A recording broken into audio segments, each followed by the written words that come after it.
And we're live. Roll up, everybody. Gather, come and join. It is that time again, and I am that man again. So, those two situations in situation, all that is required now is your presence. One man went to mow. You know what we do, you know when we do it, and you know why we do it. So, gather, come, let's do it together.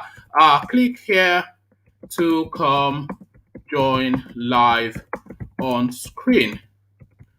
So click on this hyperlink if you want if you want rather to come and join me live on screen for the session. So one man went to mow. The session is in session. All that is required now is your presence. You should be here already. You know the routine. You know the schedule. We often routinely, in fact, regular as clockwork gather here to discuss all matters Nigerian. The session in session, I in situation, your presence needed. One man went to mow, the eagle has landed. Only water, only water, where they see my water.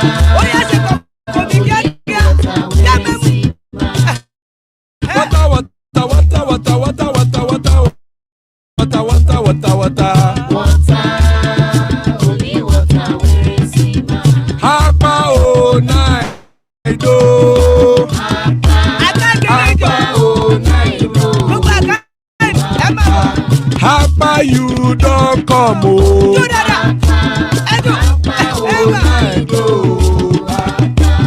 Hapa oh night oh.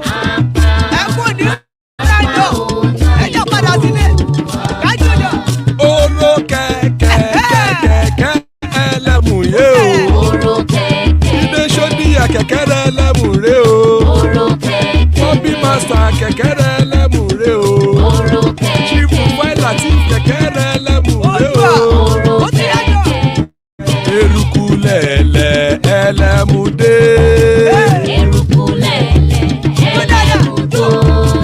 Eruku lẹ̀lẹ̀ ẹgbẹ́ ẹlẹ́mù dòdò jàre o. Eruku lẹ̀lẹ̀ Ghana ti dé ẹgbẹ́ bọ́dì o.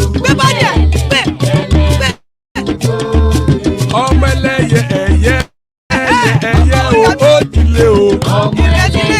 Odúyẹ̀lá ẹ̀yẹ o ó dìlé o. Petro Sọ́dámẹ̀ ẹ̀yẹ o ó dìlé o. Petro Sọ́dúnkẹ́ ẹ̀yẹ rẹ̀ ó dìlé o. Ẹlẹ́kọ̀ọ́ ọ̀run mú ìní o.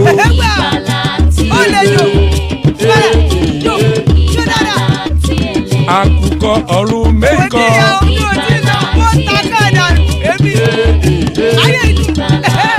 Ikú kò ní ríwà gbéṣe o.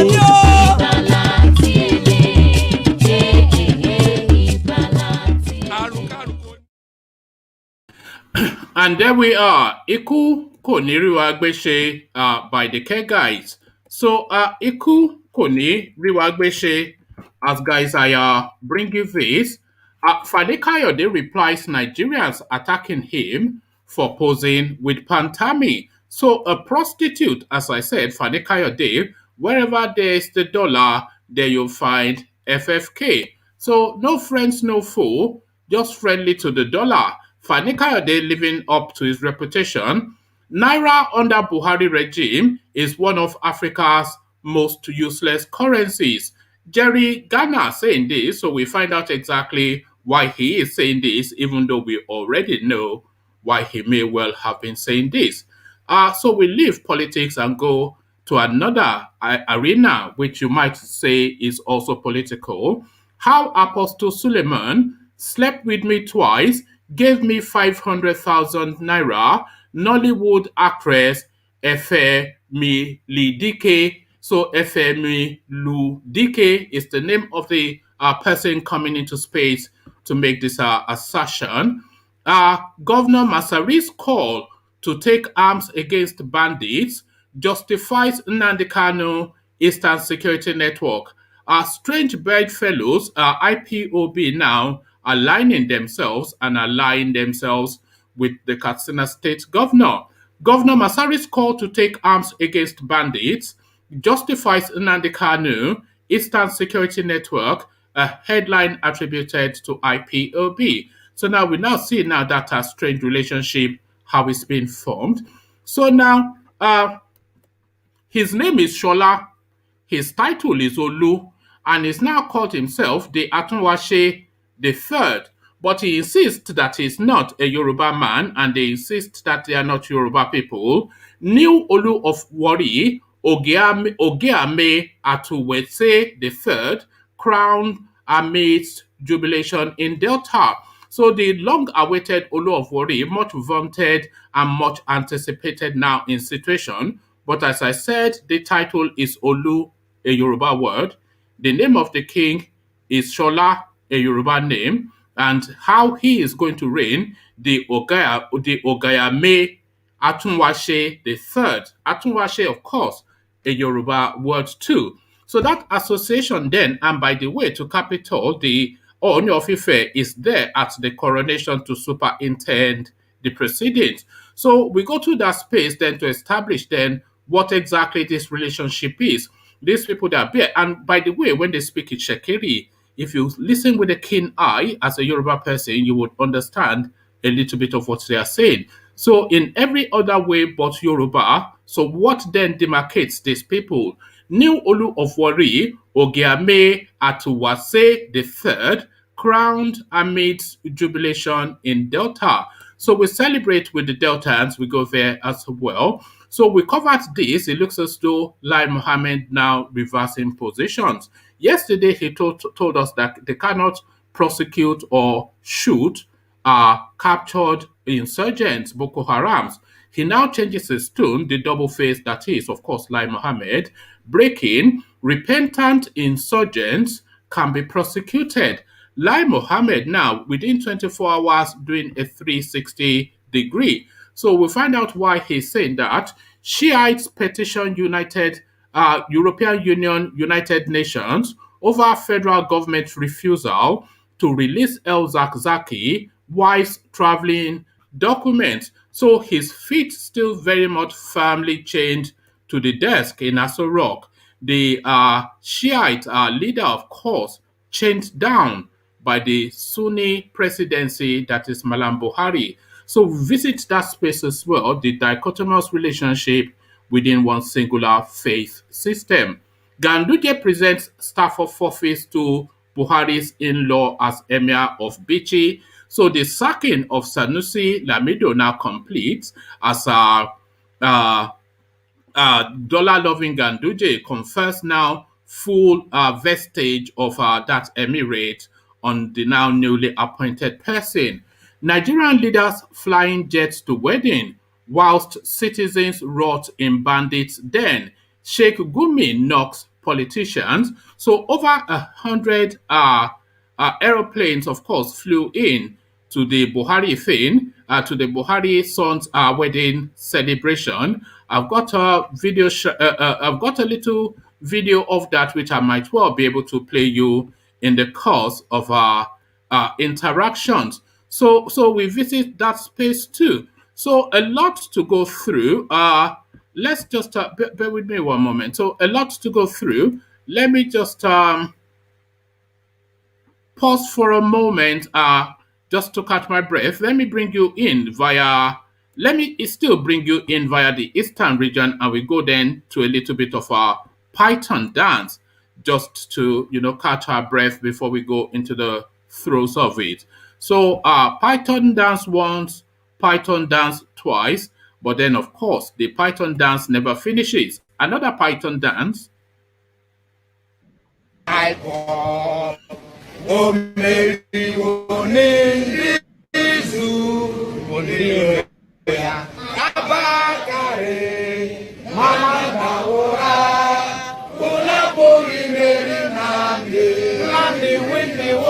Python dance 1, Python dance 2, now Python dance 3. Unapoli Maryland, Namdi win the war. Python dance 1, Python dance 2, now Python dance 3. Unapoli Maryland, Nande go onye do I O meriwo n'izu mmiri ya. Abakare mama ndawura una buri meri Nandi win the war. Python that's one, Python that's two, now Python that's a three. Una buri meri Nandi win the war. Python that's one, Python that's two, now Python that's a three. Una buri meri Nandi win the war. Python that's one, Python that's two, now Python that's a three. Una buri meri Nandi win the war. Python that's one, Python that's two, now Python that's a three. Una buri meri Nandi. And there we are. Python dance once, Python dance twice. Another Python dance, Nandi Tiwini War. So Nandi Tiwo, as guys, I bring you this. Fani Kayode replies Nigerians attacking him for posing with a Pantami. So a prostitute, as I always describe him, Fani Kayode, a former aviation minister, has reacted to the backlash from Nigerians after he shared pictures with Isa Pantami, the Minister of Communications and Digital Economy, and other politicians at President Muhammadu Buhari's son's wedding in Kano. Fani Kayode, a fierce critic of Buhari government, had on Facebook said he flew into Kano in the company of Pantami, Bello Matawale, and Babagana Zulum, governors of Zamfara and Borno, and Nuhu Ribadu, and other dignitaries, which the PDP chieftain had publicly attacked. Shortly after he shared a picture with Pantami, some Nigerians said he lacked honor for dining with someone he described as an unrepentant jihadist, a cold-blooded beast, a psychopathic and clearly insane individual. Reacting, Fani Kayode stated that people can be friends with their political adversary and still disagree. He wrote, Buba Galadima with Ahmed Lawan, good luck Ebele Jonathan with President Muhammadu Buhari, good luck Ebele Jonathan with Vice President Atiku, with President Muhammadu Buhari. Politics is about bridge building regardless of your differences. It is not a war. You can be friends with your political adversary and still disagree. It is called politics without bitterness and being civilized. So, of course, being civilized, but these again are his words. Shortly after he shared a picture with Pantami, some Nigerians said he lacked honor for dining with someone he described as an unrepentant jihadist, a cold-blooded beast, a psychopathic and clearly insane individual. So those words, of course, I wonder if Pantami asked them about it in the course of sharing champagne. In Kano, Naira under Buhari regime is one of Africa's most useless currency. Jerry Ghana, a former minister of information and former presidential candidate of the Social Democratic Party, Professor Jerry Ghana, has said that the Nigerian currency Naira under the Muhammadu Buhari administration is one of the most useless currencies in the African continent. Ghana added that Nigeria also has the highest number of miserable people in Africa.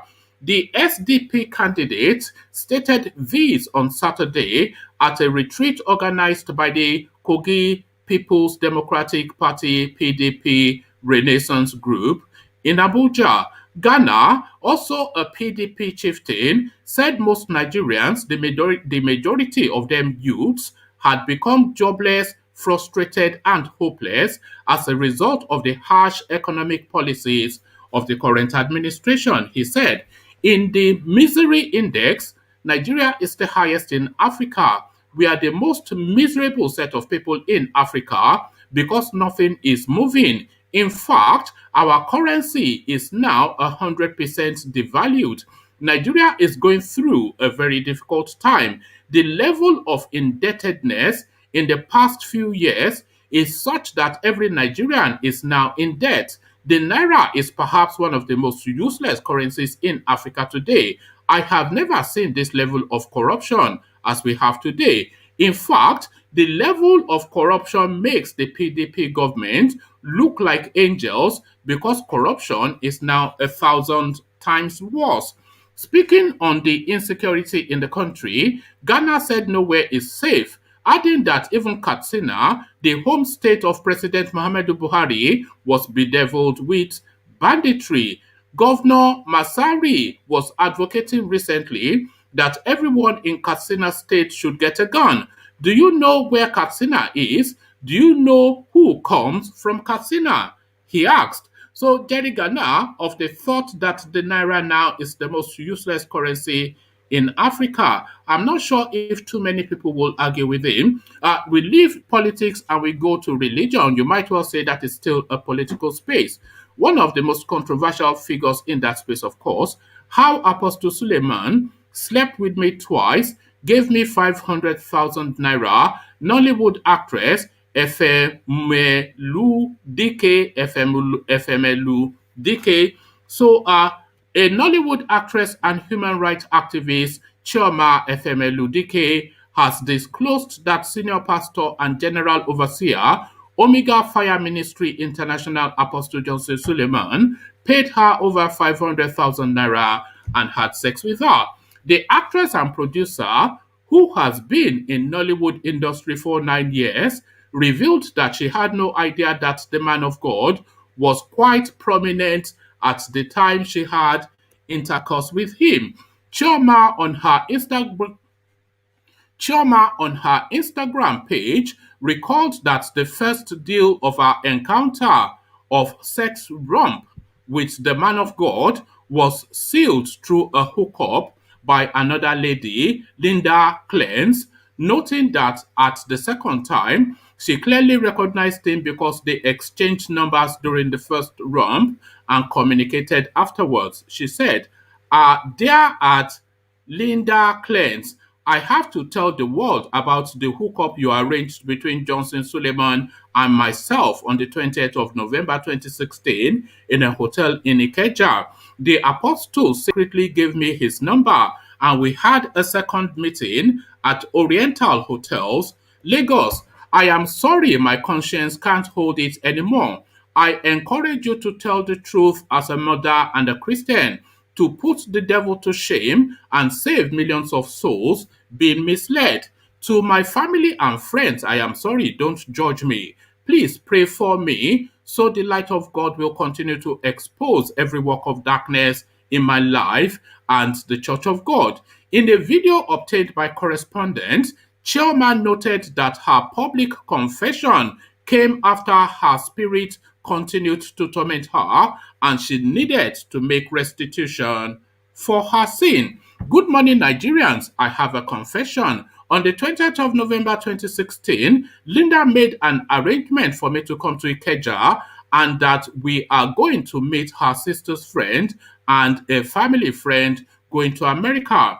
That was what she told me. Okay, so it was supposed to be a hookup, but it wasn't really actually put like that. Well, she told me that a family friend of hers wanted to meet someone nice and cool, and that he was going to America that same night, and that he wasn't going to waste much time, and he wanted me to meet that person, and I said, fine. 2016 was immediately after my graduation from Anambra State University. I was preparing for my youth service, she stated.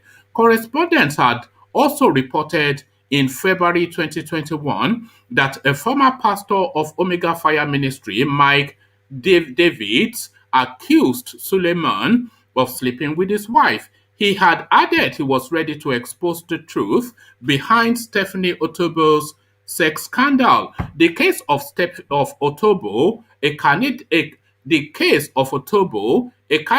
Canada-based singer, came up in 2017-2018 when she accused Suleman of sexual relationship, a controversial scandal that plagued the church and attracted the attention of Nigerians for months. David, in a video, had noted that he and Suleiman both knew how they got Otobo to come to the church in Auchi and apologize over the scandal and how they persuaded her mother too. David had accused Suleiman of sleeping with his wife, Faith Edeko, who currently heads an Abuja branch of the church. He had said, I left the church, Omega Ministry, of my free will. You were never the one who sent me out of the ministry. I was tired of your ungodliness as a leader, and that was the major reason I left the ministry. So forget those manipulations and cheap lies. We all know the part I played in the Stephanie Otobo saga. You know as much as I do how much involved I was in bringing that saga to a halt. I don't even need to mention names. You knew how we got Stephanie Otobo to come to the altar and apologize to Mama and brought Stephanie Otobo's mother to Auchi.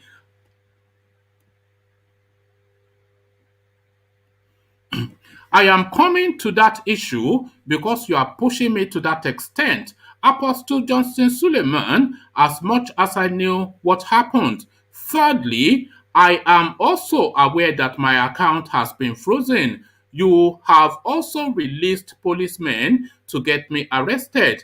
You have 48 hours to ask those who are blocking my account to unblock it. You will not like what is going to follow. In January 2018, Otobo accused Suleiman of impregnating her and breaching a promise to marry her. She claimed she had sex rooms with a pastor in Italy, New York, and Nigeria. So the Papa Ajasco, that is Apostle Justin Suleiman, using the cloak and the pulpit as an opportunity to chance women. Governor Masari's call to arms against bandits justifies Nnamdi Kanu Eastern Security Network, a headline attributed to IPOB. Governor Masari's call to take arms against bandits justifies Nnamdi Kanu Eastern Security Network, a headline attributed to IPOB. So strange are bedfellows.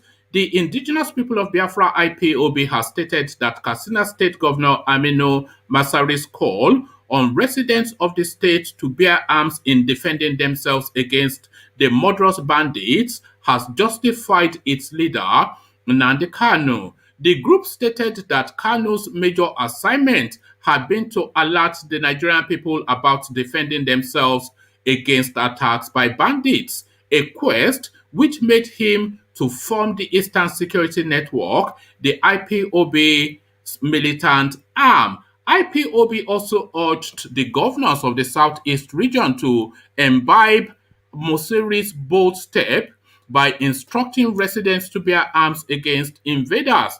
This was contained in a statement issued by the Media and Publicity Secretary of the group, Emma Powerful, obtained by correspondence on Saturday. Masari had on Tuesday, according to a statement issued by his Director General on Media, Abdul Labaran, urged the people of the state to resolve to self-help against marauders. Reacting, IPOB statement reads, the attention of the indigenous people of Biafra IPOB has been drawn to the call by Governor Masari of Katsina State, urging residents of the state to acquire arms for self-defense against the rampaging Fulani bandits in the state.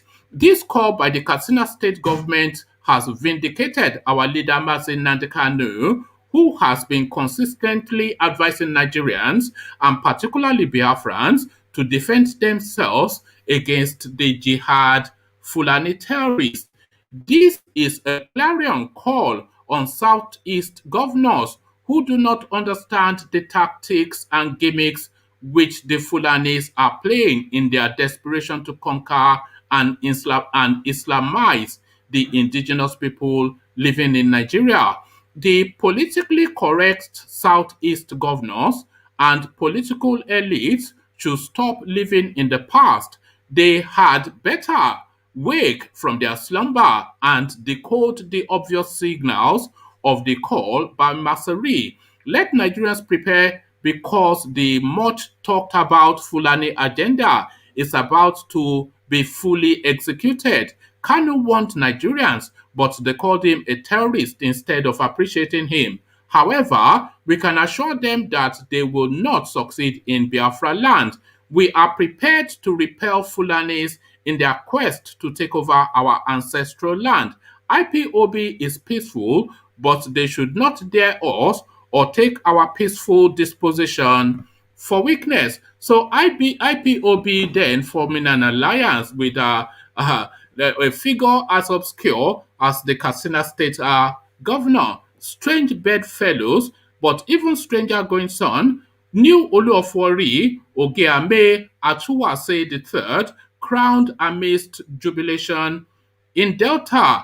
There was jubilation in Edo Ishekiri, the ancestral home of the Ishekiri people, as Prince Shola Emiko was crowned the Igeme Atuashe III, 21st Olu of Warri Kingdom. The new Olu of Warri was crowned shortly. The new Olu of Warri was crowned shortly after he fulfilled all traditional rites in line with the Itsekiri customs and traditions.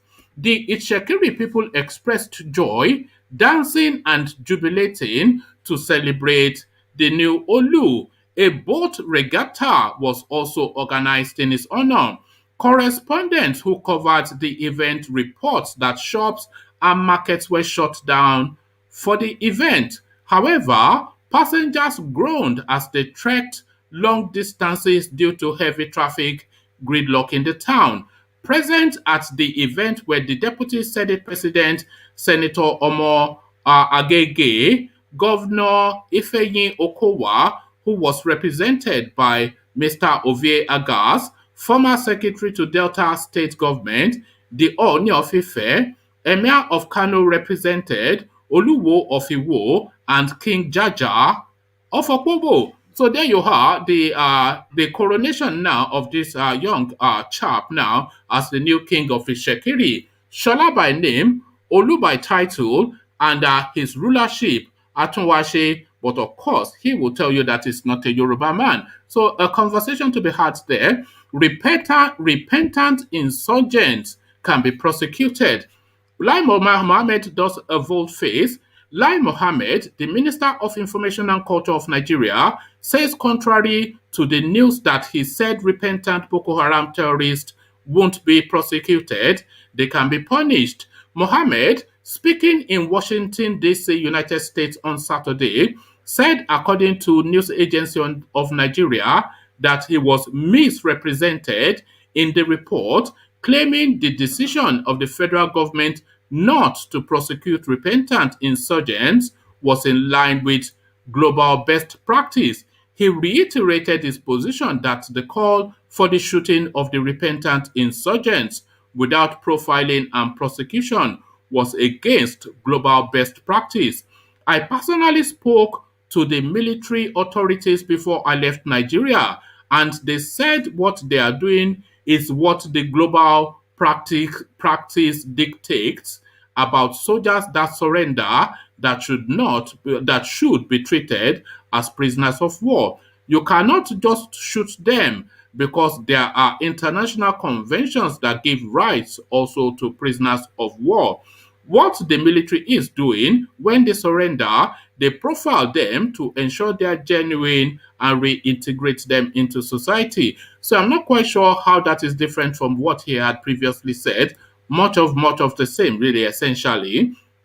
Shiites petition European Union United Nations over federal government's refusal to release El-Zakzaky wife's traveling documents. The Islamic Movement of Nigeria IMN, popularly known as Shiite, has expressed concerns over the refusal of the Nigerian government to release the travel documents of its leader, Sheikh Ibrahim El-Zakzaky, and his wife Zainat to travel abroad for medical treatment. The group, who made this known on Saturday, said despite the judgment of a Kaduna State High Court, which discharged and acquitted them, the couple have been denied access to travel.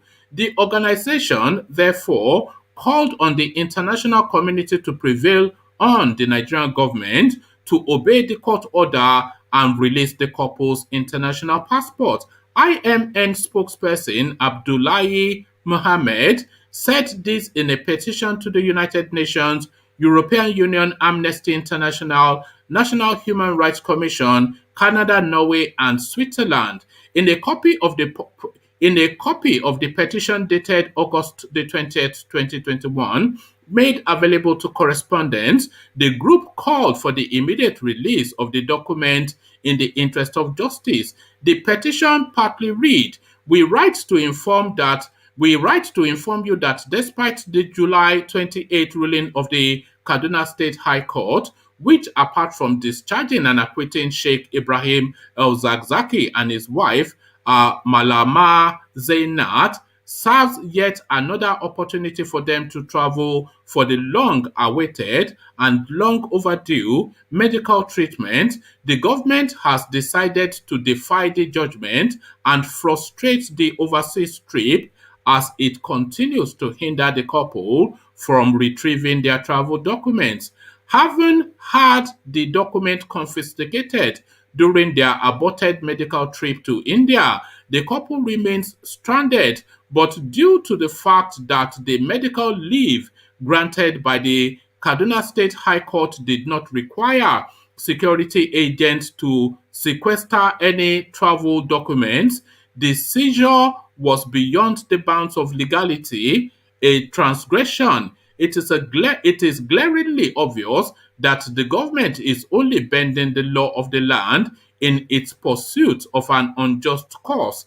The couple's medical reports, submitted to the court in 2019 through its counsel, Femi Falana, brought about its acquiescence in the medical leave to the Asian subcontinent. So Buhari essentially still continues to tie the foot of El-Zakzaky to the desk in Aso Rock, essentially.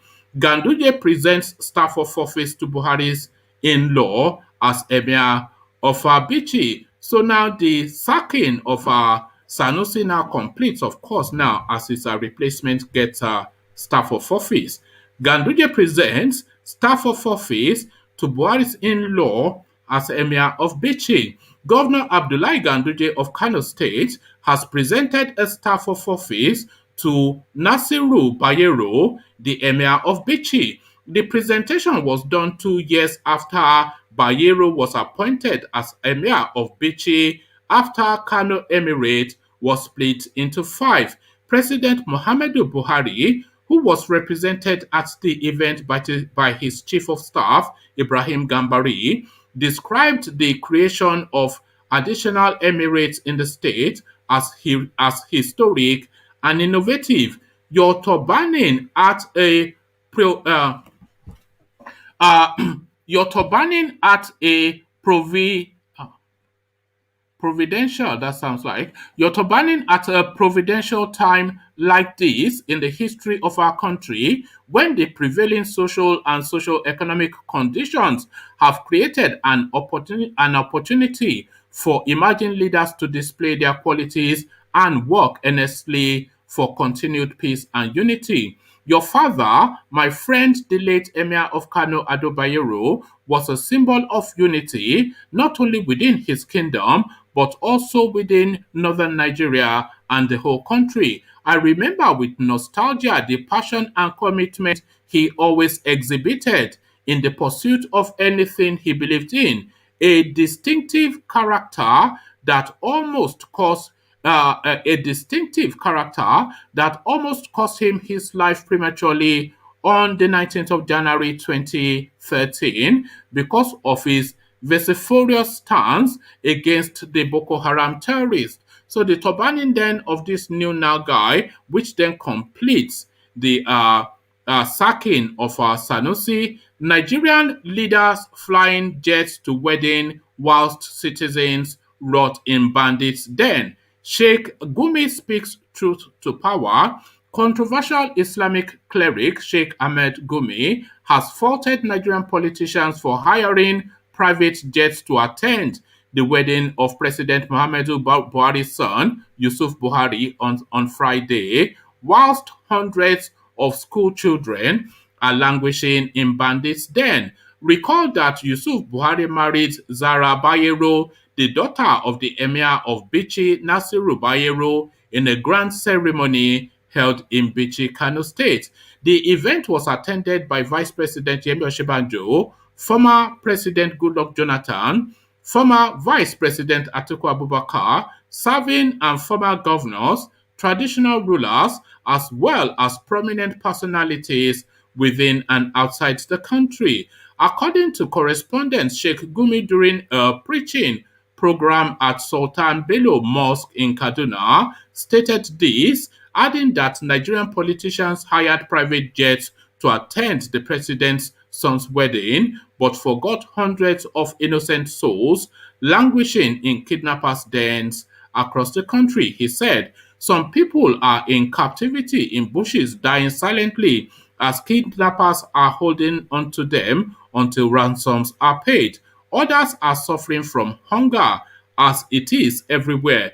People are facing all manners of problems, yet politicians spend public funds on private jets. Sheikh Gumi then asked when Prophet Muhammad married off his daughter, who came from Mecca to yet. Okay, then it goes into. So I'm just going to leave that there, but I think the point of that one has been made. So, but has that point been made?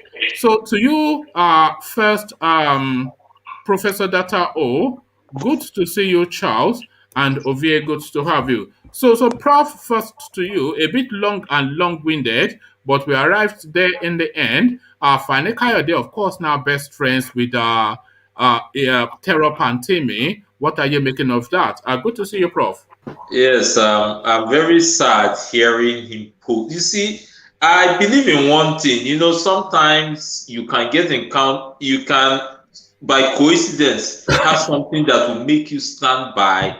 Will I call it your rival or your critic? But this one posing in a picture, I don't think it's right, because you know there's a level of respect people give to FFK, you understand? Even though people call him a prostitute, but I don't think that's a nice thing, because if he goes on to pose such a person, we all know this Pantami is an Islamic somebody that carries, in short, it's a fanatic. Let me just put it like that. So it's not a nice thing. I don't like people criticizing him. I'm right. They're right. Do you think Fani Kayode is fast losing credibility? Because now, the next time he's critical of anybody, we will look at it, of course, through the prism of what we just saw. Because this is not the first time, he will yin one day and yang the other. So do you think this guy is now fast losing credibility, Femi Fani Kayode? To me, let me say it like this, it's counting to him losing credibility. I won't say he's losing it, but he's already on the step of it. He has already put something that will put him on the step towards losing that credibility. You understand that? It's not a nice development. Do you think he has eaten Jacob's porridge? This No, to me, I will suspect him. Okay. We'll save the Jacob porridge till later. So Naira under Buhari's regime is one of the worst in Africa. Naira under Buhari's regime is one of Africa's most useless currency. Jerry Ghana speaking to this space. But taking into cognizance the fact that it's a PDP chieftain, but you also being an international man, what are you making of that comment that Naira now under Buhari is one of the most useless currencies in Africa? It is true. Now, we don't need a prophet to tell you. It is true. Because I don't know if I mentioned on this program sometime, in 2013 when I went to Ghana, the Ghana currency, the cedis was 16 cedis for 1,000 naira, imagine. And the next year, 2014, in Oka, I just in the market there, I was just discussing. Then the woman mentioned she went to Ghana. I told her, okay, you went to Ghana. Then I told her, how much are they converting your currency? She told me then 13. Just within the space of 215. I mean, yeah, it was 215. I went to Ghana. Sorry, 215, 216. It has gone down to 13. And my in-law I spoke with, I just mentioned the currency of Ghana is about around, say, is that 10 cedis for 1,000 naira? So it's going down. And that the CFAs, I think, is better than that. I know the Kenya shillings is better than that. And even the Tanzanian shillings, they are better off than on naira. And we all know that is on the African scale, though. And in short, that answers your question. So it's going down. You know, we joke here all the time that we are heading towards Zimbabwe, but we are. When people will be using wheelbarrow to go and buy bread. I have said this thing in this program. It doesn't, the thing starts like play. What my pain is that this nation doesn't merit to go down like this. We don't merit it. The only thing, we have leaders that are not, in short, the thing there is that if they were at the head of affairs, manning their positions, the problem is that they are not manning their positions. They are most interested in cattle felony, squandering money, catching people, naming people that are not bandits, people that are bandits, giving them pardon. That is their problem. You see, if they could focus their mind, things will improve. I was listening to Dele Momodu. Someone told him Nigeria cannot be repaired. Will I call it economically? Then Dele Momodu said something which made sense. He said that he disagrees with that person. That the problem here, we need minds that are focused, strong-willed minds to improve things. And that is the truth. That is just the truth. Yes, the people there. Do you not find that too weak, though? And because, yes, of course, that is the truth. But this is not a new thing to the space. This has always been the case for long and long. Okay, so, yeah. I just find those sort of words, I find them like platitudes, just empty words. Everybody knows what we need, but we're still in this situation. So it's very easy to say all this. Yeah. What you said is true. You understand. Now let me talk about the aspect of these people flying to. Is that Gumix? What's the name of the man that made that comment about that people? Sheikh Gumi. But before you go there, let me first take you out of politics to the pulpit.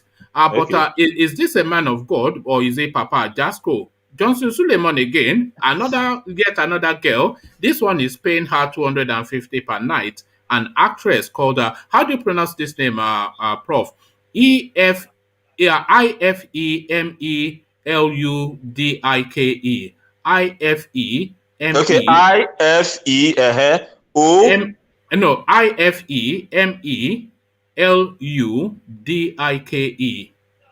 Wait, let me get a pen and paper. The thing is that it looks like an Igbo. Sure, that's an Igbo name, but yes, but let me try to write it down. You said IFE. ME. Yeah, M for mother, E, and then L, then U for union, D for dog, I for India, K for kilo, and then E for egg. IFEMELUDIKE. Okay, even though you were too fast, the name is like Ife Melum Dika or Dika. Is it Dika or Dike? Yeah, something like that. Yeah, Ife Melum Dike. So that's the name of the actress. So she's the one making this claim now. She's come out into space. How Apostle Suleiman slept with me twice, gave me 500,000 naira. Nollywood actress Ife Melundike. So now I'm going there because, of course, we've heard this from Stephanie Otobo. We've heard this from countless women. There was this pastor that he was sleeping with the wife. There's this actress that he's sleeping with now. And in between, countless women that he's just sleeping with. So is this guy Papa Jasco essentially, or is he a preacher? What is he? Among men of God in Nigeria, I respect. No matter what people say, I respect Suleiman. But really? Yes, I would. Wow. The men of God. See, I'm a member of Redeemed Christian Church of God. But do you know my best pastor in Nigeria? I'm Dr. D.K. Olukoya. That's my, I don't know, that is it. So outside him, I respect the one in Abuja. I respect that one so much. What's his name? Dr. Paul Eneche. I respect Suleman. I respect Apostle Joshua Seleman. There are a lot of them. But you know, this case of Apostle Johnson, I'm worried because, you know, there's a difference when it cannot all be lies, because time and time again, it's just the same thing. Yes, that's why I'm not happy. It comes out again. And to me, I'm not going, I have a feeling strongly he's not involved in this. But, you know, when the news continues coming out and coming in, I wish his people close to him would find a way, let him find a way to address these things. Even though if it comes out many times, let him address it. Because, you know, when these things go on and on, people tend to believe it. There's a statement I learned Hitler said. He said, if you want something to be like a lie to be believed, you say it and say it over and over again. And that is true. In my place, we have a statement. In short, let me just say it in English, what it means. You know, say it in Igbo first. Because okay, in Igbo, it means, it goes like this: Aro Wafa or Wo Menala. Do you know what it means? What it means is, if a taboo goes on like yearly, it will be taken as a traditional practice. Yes. So you know, this is something I wish, and that thing is true. Some statements, once it goes on, you know, you won't even know, before you know it, it just enters. Mud sticks.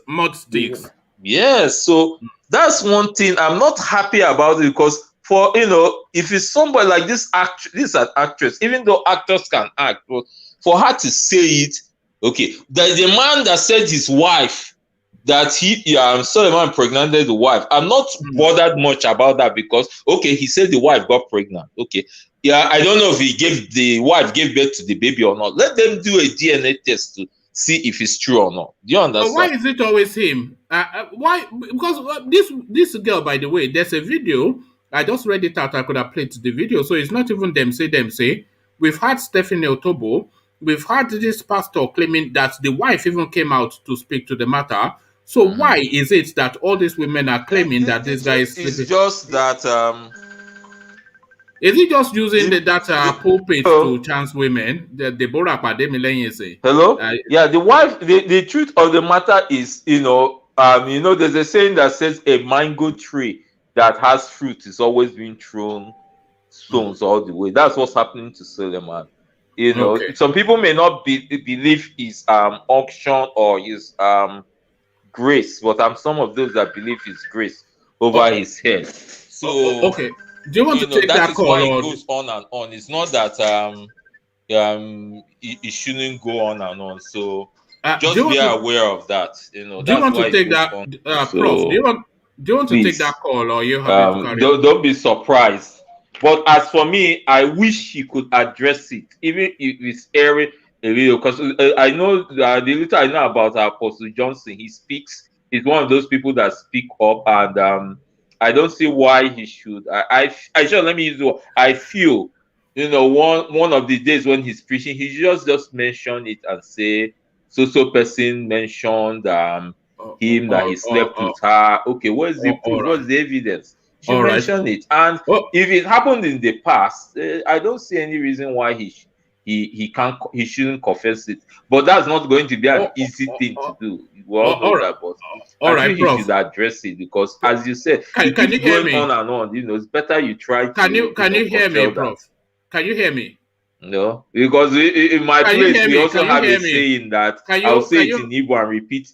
I don't think he can hear me. Can somebody speak to him? What it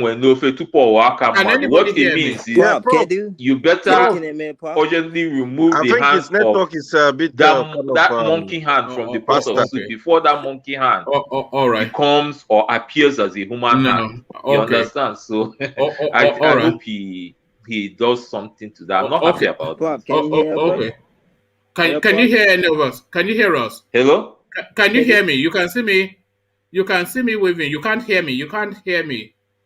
You can't Can hear you- me. can Hello, are you hearing me? Yes, Yes, I can can hear but hear I you. can't. Can you hear us? You can't wait hear till us. Yes. let me Yeah, I get think off it's of my phone his now. network. Yeah. Can you? No. Oh, all right. Okay, Prof. Prof is recalibrating. So as Prof recalibrates, let's go to Ovie. Hold on, Charles. When is your turn? I'll let you know. Let's go to Ovie, who we've not heard from for a while. Ovie, are you with us? Yes, I'm here. Oh, okay. Good to have you, Ovie. So Fani Kayode now, no permanent friends, no permanent foes, only interest. He was calling this guy devil incarnate just barely a minute ago. But then, of course, as soon as the guy flashes dollars in his face, Pantami and Fani Kayode best of friends now. Prostitution we're talking about, Fani Kayode, the Ashawo. What are you making of this? Fani Kayode and Pantami suddenly the best of friends. I mean, it's politics. So there are no permanent enemy. Uh, There uh, are no permanent enemy and no permanent friend, only permanent interests. I mean, if you miss out in that party of the decade, if you miss out, you are likely to miss out for the next administration. That's what it is. okay. And I think the Fulani man is very woke, contrary to what you guys believe.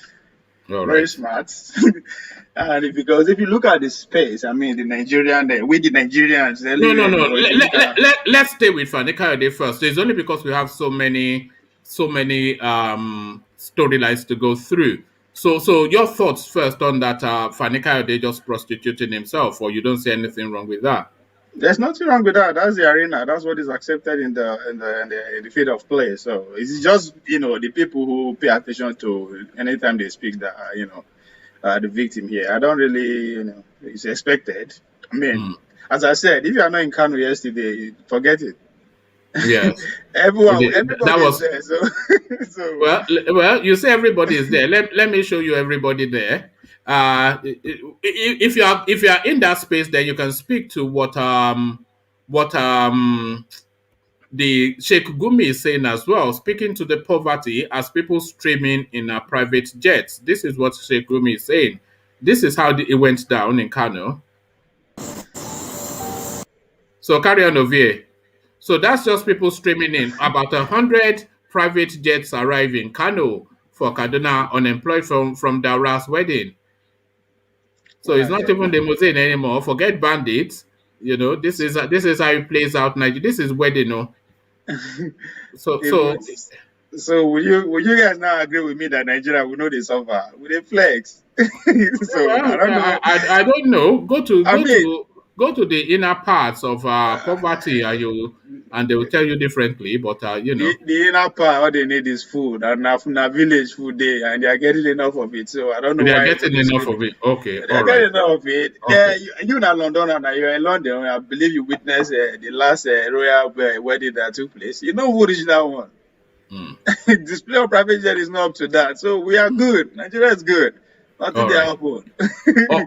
All right. Yeah, So now the Naira though apparently not good. This is Jerry Gana, who was the former presidential candidate for SDP, now PDP chieftain. So he is speaking to now just the rapid rate at which that currency continues to lose its value.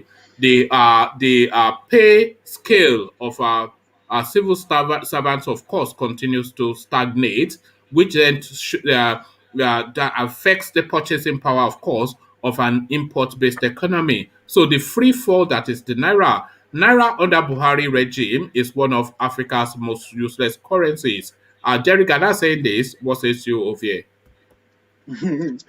I mean, am I surprised? No. The only thing that I'm kind of I don't know, but sad about is that I could remember people were arguing with me when in 2014 about this when the PDP, the APC are running away with the idea of we'll make dollar and naira to a dollar, like equivalent to a dollar, and people who are quote unquote educated, exposed, they school both in Nigeria and abroad, they follow me argue. I said, how is it going to happen? Now what we are seeing here, I'll be shocked. I'll be surprised if we not get $1 to 1,000 naira by the end of February administration. That would be shock to me if we don't achieve that, because I know for sure we will exchange a thousand naira for Yeah, a thousand I agree with dollar. you. By the way, certainly a pound, even before the end of this year, because it's 700 So and something now to a pound, because our currency trade as well. But I agree with you that by the end of the year, certainly the dollar and almost the pound, and almost certainly by the end of Buhari's administration, the dollar will be exchanging for 1,000. He came in when the dollar was under 200, I believe. yeah, So 185, 175, 185 thereabout. there you go. So what do you amount then? I mean, how do you, what is your what is your take on this No, space? How do you rationalize it? What do you think has led to this? as I said, since I wasn't expecting so much from you, I just Mm. go with the flow, and Because because he promised to grow the economy, he promised to fight corruption, and those two things would have seen the naira appreciate even in value against currencies. Not what is the percentage even? Some mathematicians oh, should do that. I think they are just now they give them team on what to campaign on. Now somebody will come and tell me you will fight what is corruption in the first place? You can't even define it. How do you want to fight corruption? Now no answer. We want change. What is change? There's change, obviously. We changed. So I'll give them that. They campaign for change and we are seeing the change. Because we did not ask them what kind of change are you guys bringing, good or bad, Mm. forward or backward. So we accept change, and it's that. I mean, give him the credit. There's a change in Nigeria, whether I like it or not. In every aspect of Nigeria, there's change. You might not like the change, but there's change. So I think, as I said, boy, administration should teach us a lot. Anytime politicians they come, I mean, they started again. They get team, peace, unity. Now they, all those vogue and very political statements they come Mm. before us. Let's unite. Let's peace reign. I mean, Woke for stuff. God's sake, what we need peace for? Very soon they will start to show us video clips of a Fulani child and a Yoruba child dancing Eh, together with an Igbo child. I say, look, this is Nigeria. You see It's it. It's already there. And unbelievable. that's what you see in Kanu. I mean, you've seen everything in Kanu. Everybody is there. Both who they criticize, as in everybody is there for waiting and wedding. No be saying now one Mm. kind that would not seen before. So that's to tell you a lot. That gathering right there. Now to actually put finishing touching to the agreement moving Mm. forward. So and if you know as I said if you follow this space, 2 weeks ago we are talking about how a man leave go London, go relax. As far as I'm concerned, where doctors are on strike, we accuse him of wasting our money and all that kind of stuff. What we fail to understand is that we Nigerians, parents where they organize wedding for their children, they take toll on them. So they need a week or two or some few days to relax, depends on how much you get. That's what Mm. Buhari went to recuperate for today for what happened yesterday. With the again, as soon as he No, come, but he he signed went like before. But he went before the wedding now. But two talking weeks, about, 2 weeks before the wedding. And mm, this is what happened. They keep us busy. They put as he come back, he signed the petroleum bill immediately to keep us talking. And for them to actually divert attention from what is going to happen in Kanu, what did he do? Open grazing and signing all those crap into law mm, just to keep us busy. She would like to the talk. Let's go. ah. And that's exactly what's happening. So I don't know. Nothing is. I mean, I'm not surprised in anything. Would you like to see exactly what happened in Kano, Ofie? Unemployed from Daura, he got married. Unemployed from Daura, of course, with unemployed friends. So here are the unemployed friends of Yusuf. This is what unemployment looks like in Nigeria. One from Sadiq Alimadu Sharif. I miss.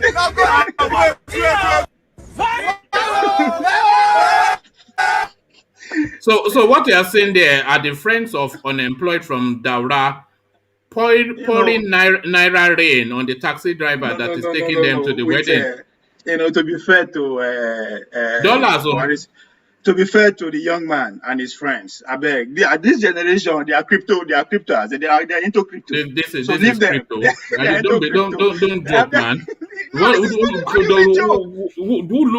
I'm Come not on, man. joking. I am Okay, not it's joking. crypto. Come on, man. What are you? This Don't guy talk get like that, portfolios. Obey. No, but on the okay now on a more serious What note, will a what do you? person like this know about crypto? What are you talking No, about? no, but on a What, more even serious if note, they know about crypto, why would they play crypto when they can just walk into the central bank and take whatever they like? no, but let's be realistic here. What are you expecting from the young man? His father is the president of Nigeria, not be any amumu country And there. is that a lottery win? Is that a lottery win? Can the son of the prime minister of Britain go to the No, Bank I of no. England to go and collect a dough? They don't need to. Mohammed, their children don't need to go to central bank. Oh, Our right. people, there is a competition already from our own elite from the south to be the highest bidder. Who go sponsor the wedding? They don't need to go that place. This is won't go. You know, see private jet. So what you won't go do for there? For you to land a private jet there, what is going to be your gift? Talking about millions of dollars. So I mean, to me, that's even small. That's what I expect. The who and who across this region, the West African region, is there. They are not there to no, they are there to You know, draw. they gave that driver just in showing off ₦500,000. That just see as the guy just the pocket they collect. So Unemployed people, I am unemployed. more seriously, I am more concerned how much my governor will carry from Edo State go give them, how much Wike go carry go give them, how much that's what I'm concerned about. That is So my it's a problem free because for they all now. will. Yes, they will use our For all. own money go display. So leave those children. They are born into that lifestyle. You can't deny them that. Okay, There's nothing you can do leave about it. those children then and speak to the children that Sheikh Gumi is telling us who are languishing in the dens of kidnappers up and down the entirety of Nigeria as these people continue to naira rain on drivers and fly around in private jets. The dichotomy of that, how does that play just to the public space? How do you balance those two extremes in one You know, nation? Dele Farutimi wrote a book, Don't Die in Their War. So if you fall victim in any way, without I understand that there's most people that live in that part of the region, they don't really get choice because of what is happening. But at the same time, as I keep saying, we know why. Me and you know people buy AK-47 for these guys. We know this. Those who they sponsor them were in Kano, live and direct. So I don't know because So there's you no way don't just I that cannot pick. but just for the optics of it, just that dichotomy, that private jet, that fleet that we just saw, this naira rain by people of no known fixed income, dollar rain even, and then contrast that then with that little girl that is in the clutches of savages in North Nigeria, South Nigeria, everywhere. Seriously, do, because do they not have any sense of balance? Even if they have the capacity, do they have any sense of balance? These people. I mean that's a very straight question. No, you can't. But I know, as I said, me I know I have come of age that it's not that I'm not sympathetic or I don't understand, I don't know, but I know what is happening. I know why it's happening. So it's very hard for me to look beyond people where they cause the thing, then to call them again to come and help. It's So long. I don't. you discount the human element of it and just No, stick with the those people. politics. Those people don't no because they don't care. I mean, do you think no? They are the way they reason because we, as I said, now they give them power to do and undo. I keep saying it. If we don't react, they're not going to do it. There was just like if I'm a senator representing your constituency, you give me 500 million to come and construct a project. I sit down now for 2-3 months. Nobody talk, nobody query me. I say, okay, make I just go see my people, say what is going on. As soon as I touch down for that consequence, people they come my house with their individual problems. My son this school, my daughter won't marry, they sick. Rather for you to gather the community, sit down, they come. Just say 500 million allocated to us. That's what we want. We don't want the money we go. Don't give me 1 million to go treat my pikin to say no. I don't want that. So until we don't reach that level, all these things where they happen, so it go dey get worse. It's going to get worse at the regardless of who becomes the president. Sure, we are seeking for peace, unity, and all that. By the time they bring president who will speak to our emotion, guess what will solve that? The economy is not coming back together. It's not coming back the way it is again. Naira is not coming down anymore. So it's going to get worse because we decide to dance to their drums. Because now at this time around, then they play drum with they dance, not be the other way around again. So I see those people. I have feeling for them because what can I do? Me and you, what can we do? The best we can do is to create awareness or go back to your own village, do small things so that such a thing will not happen while you are here or while you are gone. That's the only thing me and you can do. But the people who actually really have direct effect either to stop it or to continue are those people who see for Kano. But for them to swing into action, it all have to do with us. That's how I see the whole Nigerian thing. All right. What does this have to do with? Is on the pulpit, but is he a performer or is he a pastor? Is he Papa Ajasco even? Because all we ever hear is some scantily dressed girl telling us how he took advantage. Yet another one, and still the same name. Suleiman is at it again, slipping his way through the choir girls. So Papa Ajasco on the pulpit, Suleiman. Now, there's no difference between, the pastors, him, with due respect to Showore, in the poor stunt once in a while to him and the politician. Now, if you look at that space, this guy come out talk, it happened 2016. For God's sake, that man don't repent, give his life to Christ over and over again. God don't forgive him. Really? Even last year, even this year, there was still one that Pastor David that he took his wife. I see. People do I'm not a practicing Christian per se. I understand that Bible says God always forgive. But go before him and forgive. What I'm just saying is this guy, should we just discount him now and just assume that he's just an opportunist and then we don't get angry anymore anytime we hear this thing? Because, I think it's him calling himself a pastor that jars people. But if we understand that this guy is just a chancer and an opportunist, then perhaps we will not get so enraged when yet another girl comes out to give us narratives of how he's taking advantage of her. Because at this point, they look why this news coming out now. Now that guy they push him because if you look, the attention is going to my latest guy, my main guy, Liquid Mentor. I mean, what they call him, Odowing or whatever that the other guy from Distant Quarter is. The young man where they preach, we come out and criticize the coach. So if you look now, the attention is going to that quarter. So it needs something. It needs somebody. We need to talk about him. That's how he makes money. That's how people, because either we like it or not, just this news alone will bring more attention to that. We are in but he is in focus already with the mana miracle money. He's already in focus. But it's always this sort of thing. It's dying down. You have to keep firing up. Now someone will there. You got to keep everything hard. So it's a game. I mean, you fall for Nigeria now. You just no people boycott them. Now I want to do them. I only go now. With the worst, we have never seen a pastor come forward and say, I'm sorry, yet. So that means we never push them. There's now all this small scandal just to help them they grow. So now it's part of the space that we find ourselves. I know I listened to the girls like it's 2016. Why? I mean, really? God don't forgive him. I know God don't forgive him. All right. What about the one we do this year? What about the one? God forgive him. The one we do this year. Pastor David, the wife, he chance and wife. That guy is just a Papa Ajasco. He's just boy Alinko. He's boy Alinko. Papa Ajasco something. It's just a Casanova. It's just a gigolo or whatever. No, Playboy.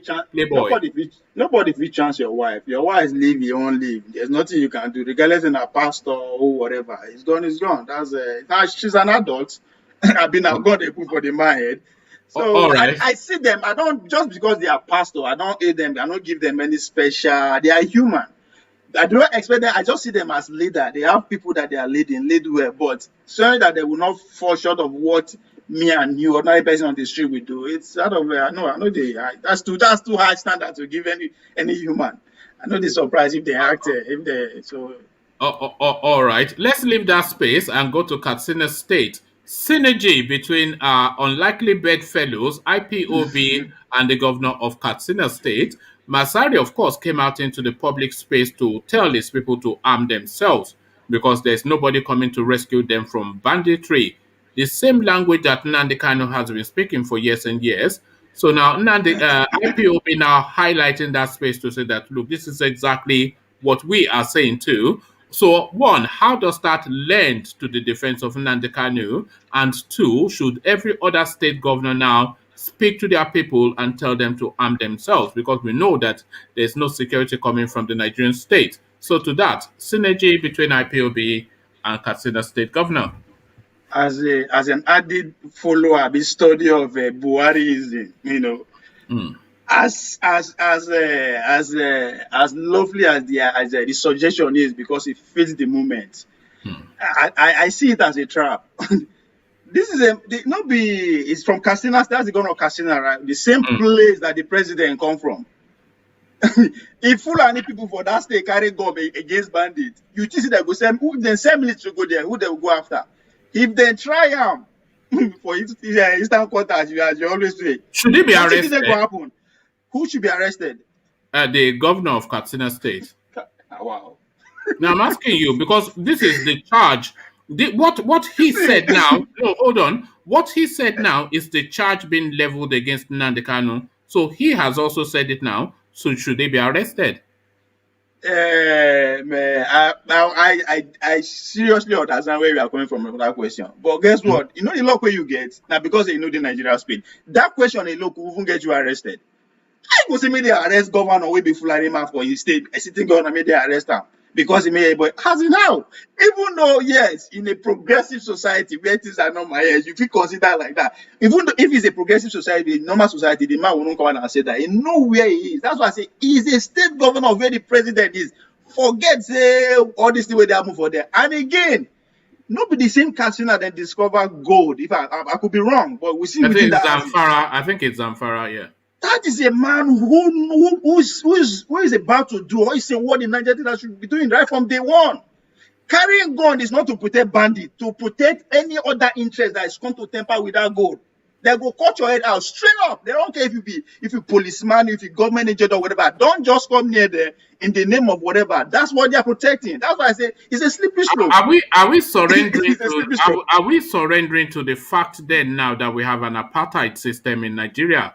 Because the exact same thing that this man has just said is exactly the same thing that Nnamdi Kanu said. They've gone around the world to capture Nnamdi Kanu, and this guy now is at their wedding drinking champagne, haven't said those things. So what stand is it? Is it two different standards now? An apartheid system. Yep. It's always very easy to see me as if I'm supporting Fulani or the government. Now I'm trying to make a point here.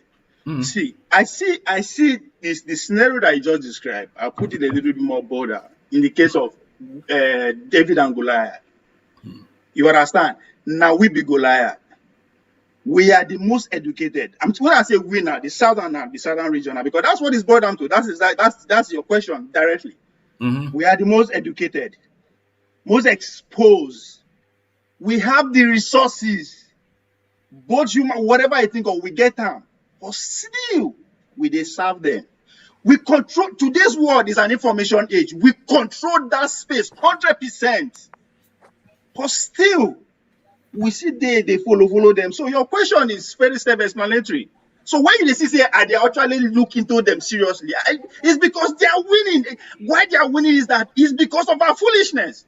I'm sorry to use that word. How do you have everything within your state? Everything 100% is at your advantage. Yet, person wey be say half of your life now car and they push for bush. But you can't blame the South. You can't blame them.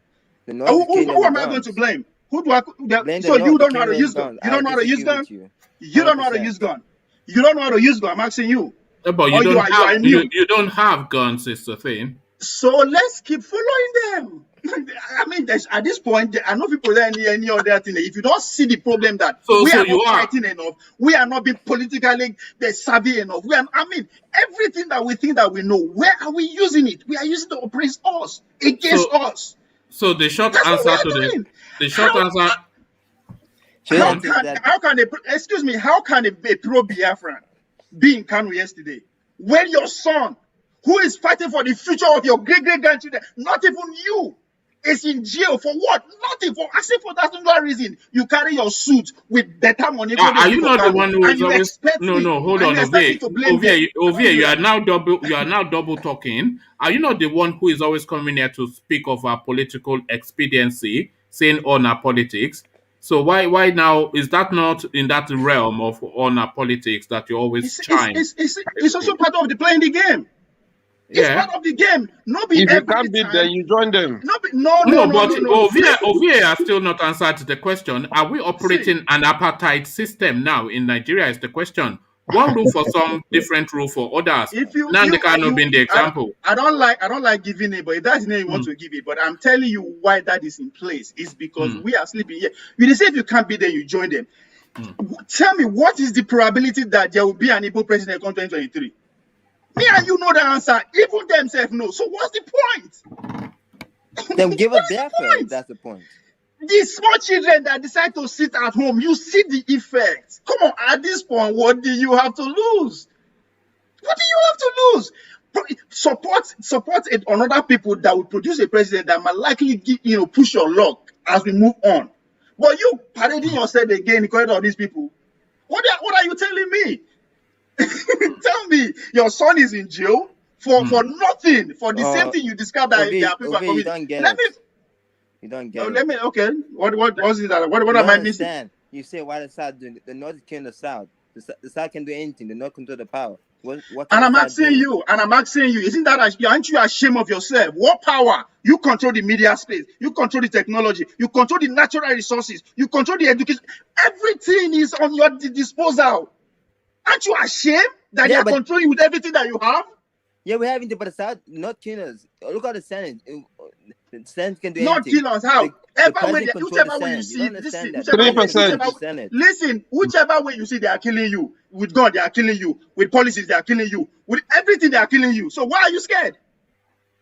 3%. Anyway, but how are you gonna fight that gun? How are you gonna fight with no gun? Well, that is a question. That's for you to answer. I can't answer that for you. You don't get it. Yeah, I don't get it. I know I have money, I have resources, I have the knowledge, but still I can't get gun. So that's on me. And you say the two of you live in America. Can you start supplying guns for us? I don't want to. I agree with That's you. not gonna happen. You know that too. See, that's what I'm saying. For how long? The sit at home way there was an effect. I don't see. What I want to do for the wedding? If nobody go say, "Oh God, beg, give me something as we go ahead." That's what you're going there for. What are you going there to do? Which the wedding will take place? Are you saying they should be completely out of play because the play is at the wedding is in the politics of that space? You deliberately not attending. It's a play. See, at this point, every move you make, it will be counted against you. Anything you sit down for us, so they'll read me to it. You go there, they'll read me. So face it. It's obvious. You going to Kanu, you still go back for appointment or position for tomorrow. That's exactly what it is. It's a wedding for God's sake. You just say it's good, but people here don't believe in sit at home. The system was wrong for the evil. Now we are saying the same thing. That we are the problem. We are saying the same thing, but it's just that the way I'm saying it, that you are saying it different. Now my own problem. I can't have the money to buy gun. I have food to eat. I have the knowledge, everything. But still, I see they complain. I see they say, "Oh, they pass me." But I'll come back to my house and say, "Oh, they be foolish. Now they're a problem. They are illiterate." How? All right. You are insulting me. Ovie, let me take you away from that space and take you to home soil. So in Yoruba land, Oluwa means God, and usually you predicate a lot of names with Olusegun, Oluwole, Olutunde. So that is a Yoruba word, Olu, which means foremost. Shola, of course, a Yoruba name. Atunwase, a Yoruba term.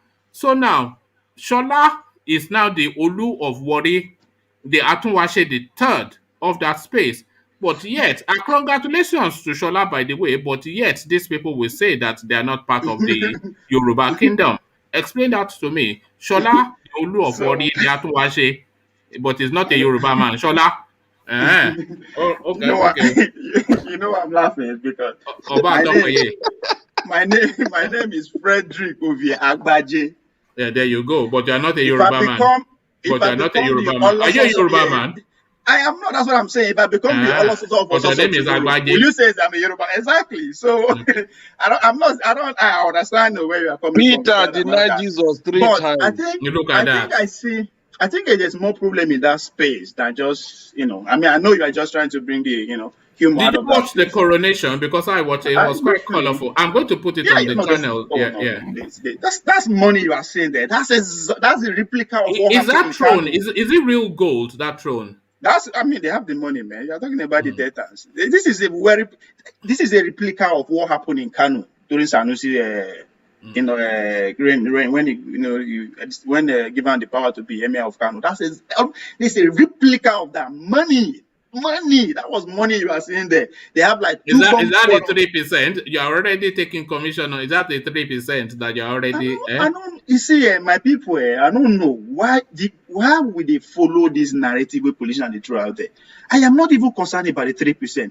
What about the Niger Delta Development as a ministry that has been existing for the past 10 years?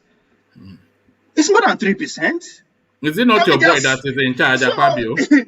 So I know there are more to that 3%. So the problem I see in that space, Chief Ayere, the guy know they're there. And if you remember, the old crown is still a bay. So they spend money to right now. So the man know they're there. Of course, the guy was in Kano. That's another headway. So what I'm saying as we go ahead, if they say they were able to come together, agree, and make a plan, and they move on, successfully. Other than that, is either the guy they go depose him as we go along, or no. Has that ever happened? Deposing? I'm asking you because I don't know. No. There's always a first time in everything, and there's so many ways to depose there's so many ways to depose a king anyway. There's so many ways because there's so much money. There's too much money spent in that space within that this period. So now the guy no show up. So is that they go review his own title? Yeah, they go review him, come out him, or the king go, or they decide to after all that elaborate. Did you see the ceremony? I don't even think the Queen of England was coronated with that much pomp and pageantry. I don't think they can depose that guy. Not after all that everybody saw. No, I don't think they're deposing him. So whoever needs to go.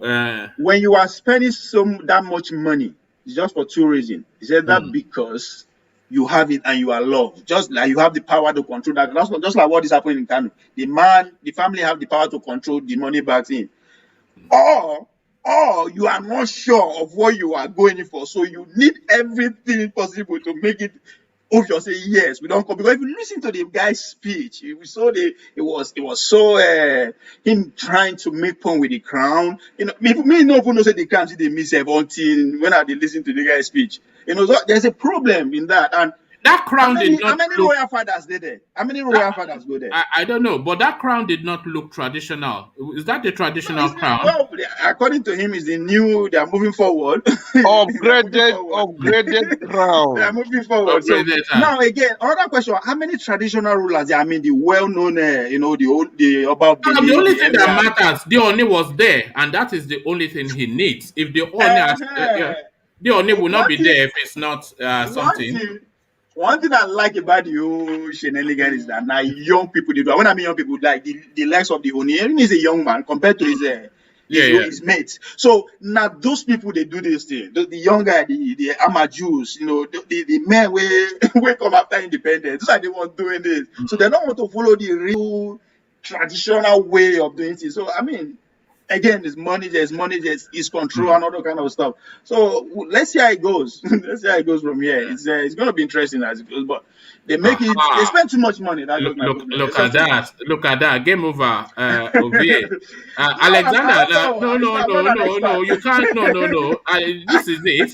I did say this culture. His title is Olu. He wants to be Atunwase, and you are telling me it's not Yoruba. This is Alexander. Let's hear from Alexander. Alexander super chats to the space. Ishekiris are Yorubas. When they speak, you will, and this is something else. Well, even my wife, she's from Ondo. She says that when they speak, you can pick words that you can link together to understand, because their language is Yoruba-like in so many ways. And this is what Alexander is saying as well. Ishekiris are Yorubas. When they speak, you will hear them in toto. You can actually communicate with an Ishekiri person in Yoruba. They speak with, I hear, well, essentially Yoruba dialect. So this is what Alexander is super chatting to the space, that indeed Not the really. Shek. I Yeah, mean, but how can you be the Olu and not be a Yoruba? What is it? You guys should behave. Just no, come back home. Stop running. Eh? I am Stop not an running. Ishekiri man now, Come so I back can't home. really. I'm not an Eh? Ishekiri man, so I can't really say they are. Eh? Yes, Oba Atokpeye. it's UK. yes, Peter denied Jesus 3 times. Look Are at you that. yes. are you from Ishekiri?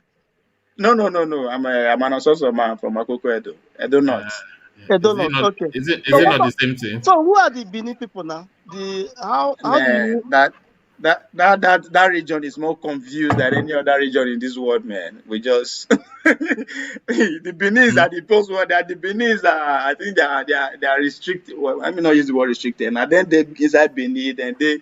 I mean, seriously, isn't I don't Odo's really know. people There's just so UK, much. Peter denied Jesus I don't. I, 3 times. do you understand their language? Like when I their don't. dialect? I don't Wow. understand Benin. In that those states, I only understand my language. I understand Igbira, which is also If we a have neighbor from Kogi State. I understand Yoruba. So, but from there on, Igara, all my neighboring villages, apart from that, it sounds similar, but I can't actually speak that.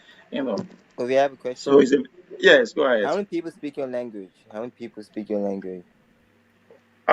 know. I don't Only know if we are- five I or don't know if we're six. up to a million. Only 5 or 6. They are just some tiny little I don't know tribe. if we are up to a million though. That's we should be under a million.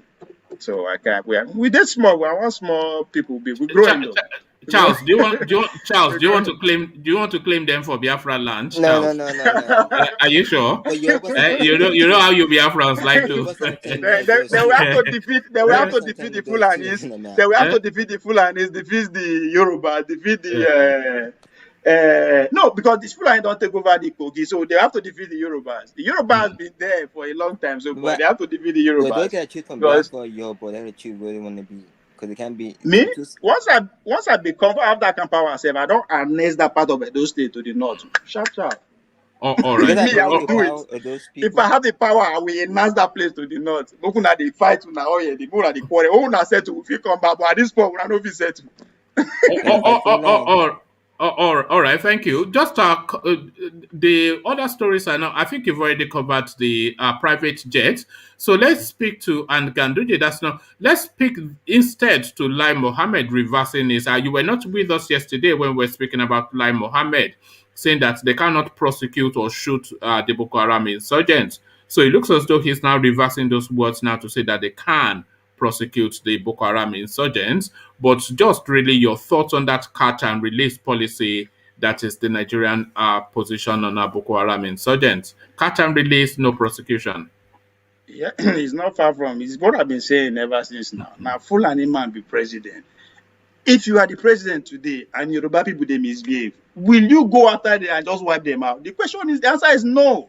So that's exactly what we are saying. They feel disguise and put down for all kind of rhetoric you want.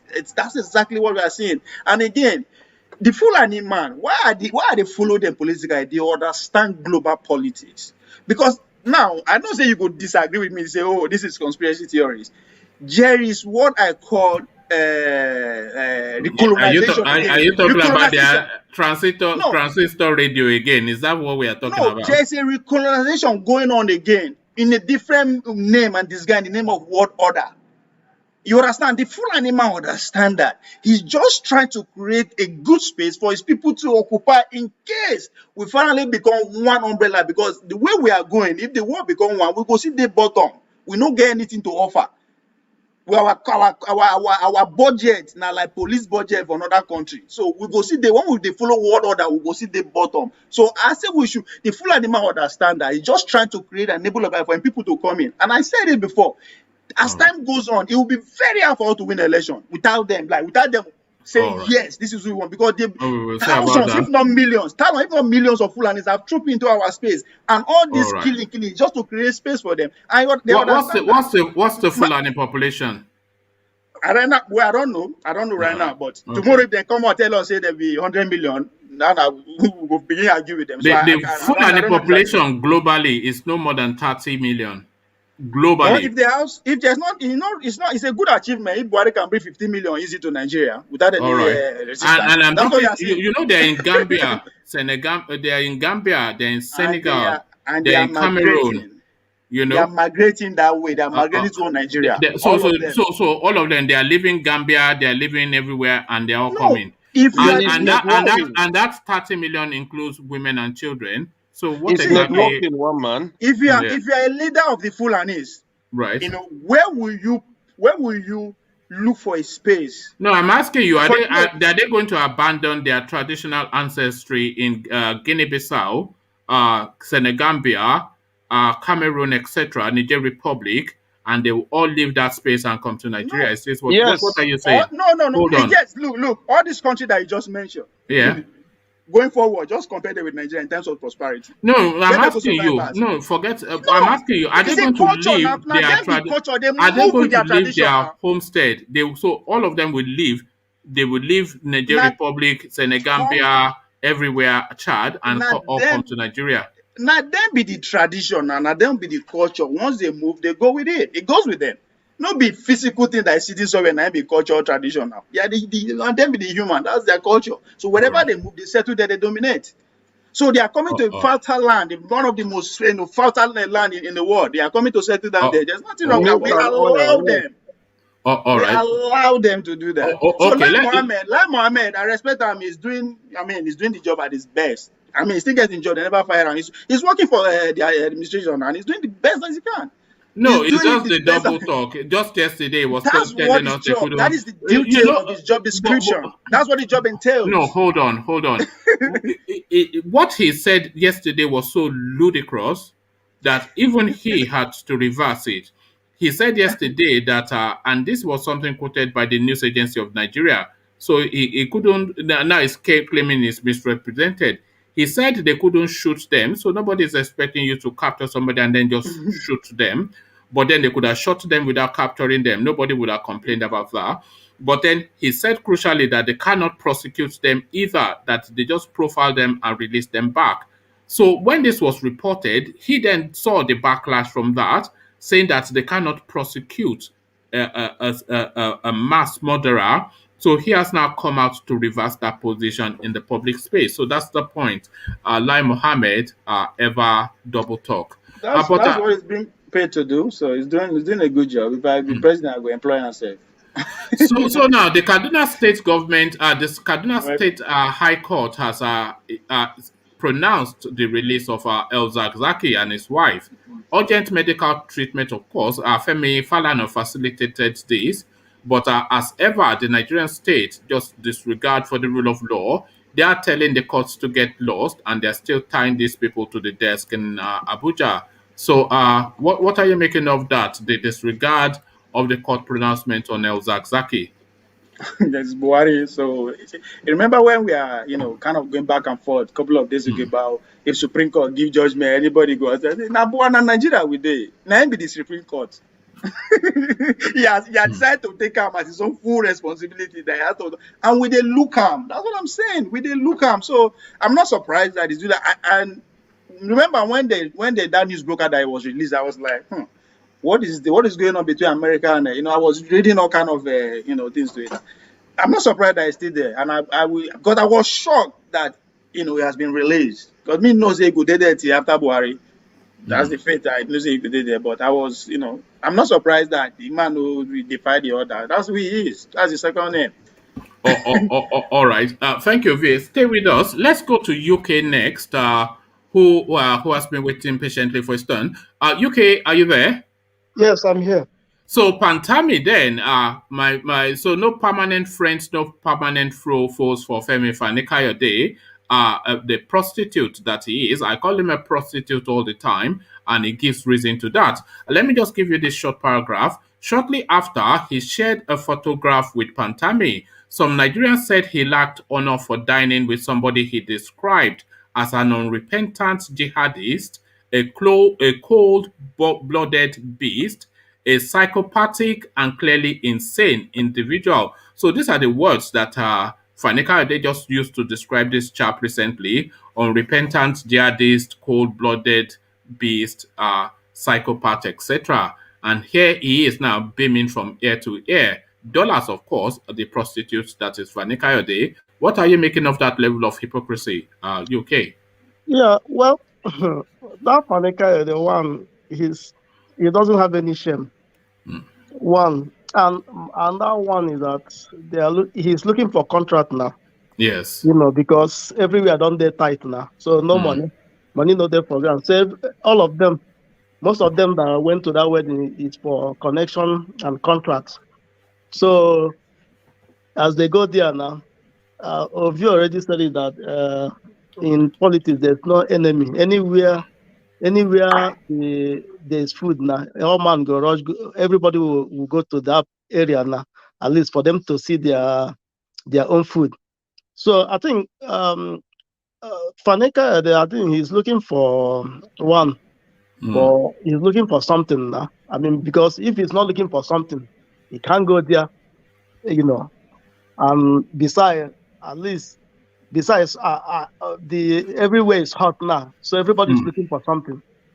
So, based on, I think sometimes our southern people, some of them, they are not ashamed, because anywhere there's money, that's where they want to involve, but they don't look at what have gone wrong to their area, because most of them. Do you think he's a prostitute? Do you think this guy is an ashawo, political prostitute? Yeah, he is now, because one, no shame now, like as I said, going there now, maybe he's looking for one favor or the other now. That's the reason why he goes there, because if Faneka they have shame, he wouldn't be there at the first place, because based on what have happened to Yorubas people, you want to keep yourself from those kind of people, because this was the same guy that was taking a photo with Sunday Igboho just a few months ago. This same Fani Kayode, a prostitute. In Igbo land, they call him Akuna.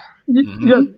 So somebody like him, he doesn't care. So whatever, any place that he put his head that he can get something, he'll be there. So that's the way I describe somebody like Fani Kayode, Okay, yeah. So talking about getting something, Naira under Buhari regime is one of Africa's most useless currency. The former SDP presidential candidate saying this, Professor Jerry Ghana, your just experience of the free fall now that we are experiencing of the once reasonably strong Nigerian currency.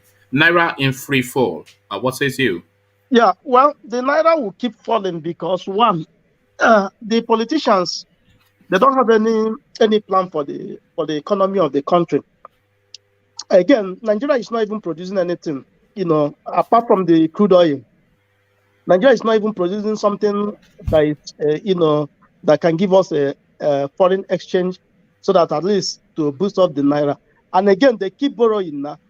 Those money they are borrowing, So how long is it? I know it's gonna affect our the Naira too, because the money they have borrowed is too much, only to service the debt and pay themselves, without even finding a way to help or to liberalize the economy and to make, so that people who are into production, give them some incentive so that they can have the listing to produce, and also we cannot able to sell, outside the country. So for the part, our politicians and the politicians, they don't have anything to contribute to the economy either. All they are there is just to take, but they are not doing anything. So the Naira will keep falling. So the dollar, as you guys said, it might even before the end of the year, it might even be going to $1 to 1,000 Naira. Do you fully expect that to be the case? Do you fully expect, just given the rapid rate at which it is falling, do you fully expect that really, because this is just the space for currency speculation, isn't it? People who know how to play that market, just that free fall. Yes. Do you expect it to be changing for $1,000 just by the end of the year? Yeah, based on my speculation, from now to January, because if they start their campaign now, the dollar will become scarce, because all those money they have been is at least they will start by the time they start their campaign now, the naira will be the dollar will be very, very scarce. You remember last time when they did their campaign, the second time Buhari came in now, the dollar went up very high again. It reached up to like 5 something. Then later when the thing dropped, at least to 3 something before 400, before now it come back to 500 again. So by the time they will start the presidential campaign, they will it will even pass down 1,000. We're even speculating. All right. Let's leave that space then and go to the church area instead. How Apostle Suleiman slept with me twice, gave me 500,000 naira. This is a Nollywood actress speaking to the space. Suleiman, of course, his name or forever in the space for things like this.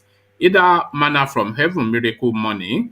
Stephanie Otobo, one of his pastors, coming out to speak to this sort of a space, and yet again another person, this actress now, speaking to that space. So the question is: he just a Papa Jasco now? This guy essentially, Johnson Suleiman. What is he? Is he a preacher man or just a lover boy? Is it just a playboy? Yeah.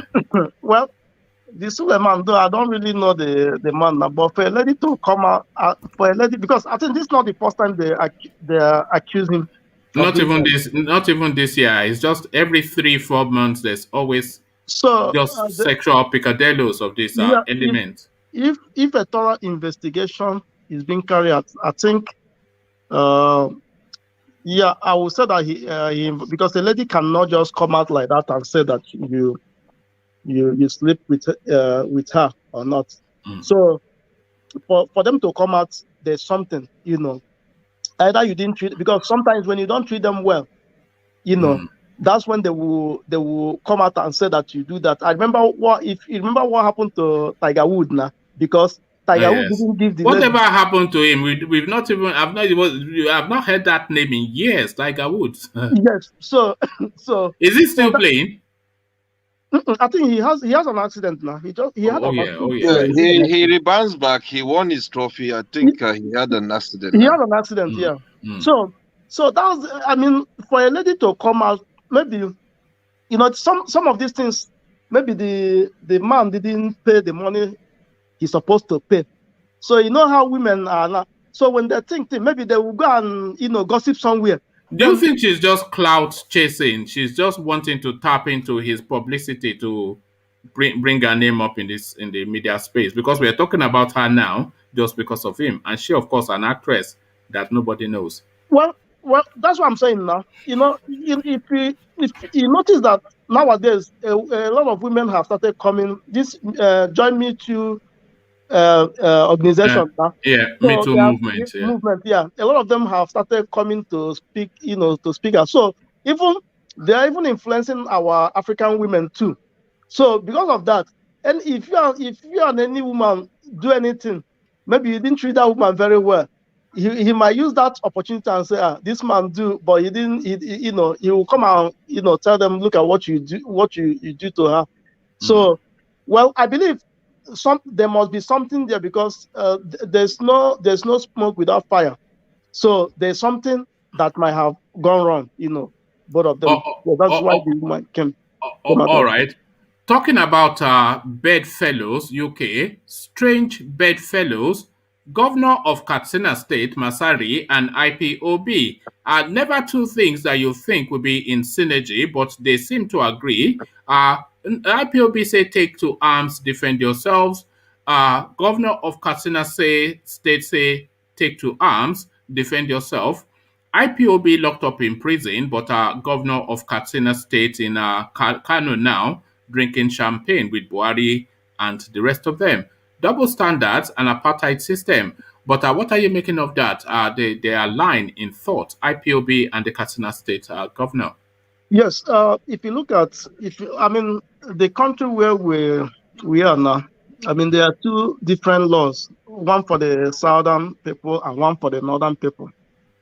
Even is it not the same defense minister that said that everybody should defend themselves? Mm. You remember? Yes. Yeah. He Yeah. said that. Magashi, his name Magashi, is. Yeah. He said that not every time people will be, why don't you defend yourself? But So how is that different from what Nnamdi Kanu said? it's, Is saying it's is it not the same thing? It's the same thing, but just that it's a Fulani man that said it now, because they have their own law now, different from other everybody now. I mean, they are the citizens of Nigeria now, while we are the second class. Mm. So whatever thing they say goes. But that apartheid system, though, I'm not saying it in jest. Do we operate an apartheid system in Nigeria? Is there different laws for different type of Nigerians? Do we have are we now? Yes, because it's a different law. Like one man, as you are now, if you go to Nigeria and see any Fulani man now, maybe the Fulani committed something, then you catch the Fulani man, okay, and say, okay, let's do him something. Don't you know that you'll be locked up? Then Fulani man will go free. Even if the person even if he kills somebody, they will let him go. Okay, I've given you an example of Wakili and Udume. I think those people, they committed a lot, but nobody even talk about them now. But if anybody from the southern part of Nigeria commit anything, you go for it. So basically, there are two laws running for the country. One is for Fulani, then the other one is for southern people. All right. Let me take you still to the south, but to more glorious spaces. The Olu of Warri now, this young man that they've just installed. Pomp and pageantry, the Ageame Atuse the third, crowned amidst jubilation in Delta. Just a colorful scene, the coronation of this young man. What are just your words to your Edo cousins? What do you have to say? Olu of Warri. Olu of Warri, what I want to say, I mean, congrats to him, but you see that sultan of this thing they want to, I mean, the sultan of the Arabs. Of the Arab Shrine. I mean, that thing should be dismantled. If not, that sultan of Ashura will swallow that Oba and Olu of, the one they just. So they should make sure that they dismantle that sultan. Give them their own place. If not, there won't be anything like Edo again in the history, because for the fact they have taken up that space, so they should kick against that sultan. So that's what I want. That's all. And Sheikh Gumi, he is speaking to that space in Kano State. Just the opulence of it all, the pomp and ceremony, over 100 private jets. Just no parking space for jets, not a car park, but no parking space for jets is what they are saying in Kano State. Meanwhile, the country in the grips of just hunger and brutality. So the dichotomy is what's been highlighted by Sheikh Gumi. So the ungodliness of it, just the optics of it. Do they have any awareness at all? Or is there what do you just make of that? That opulence at that space, and the depravity and just the misery, just slightly lower down. What are you making of it? The dichotomous. One man, that from creation, Nigeria is a marketplace now. So because all of them that have that private jet, all of them have either at least their own house in Dubai, US, London. They have most of them even have like 3 passports of different countries. So they don't even care about the people. All those things we are just talking. They are just there to plan how they will even take more, from the country.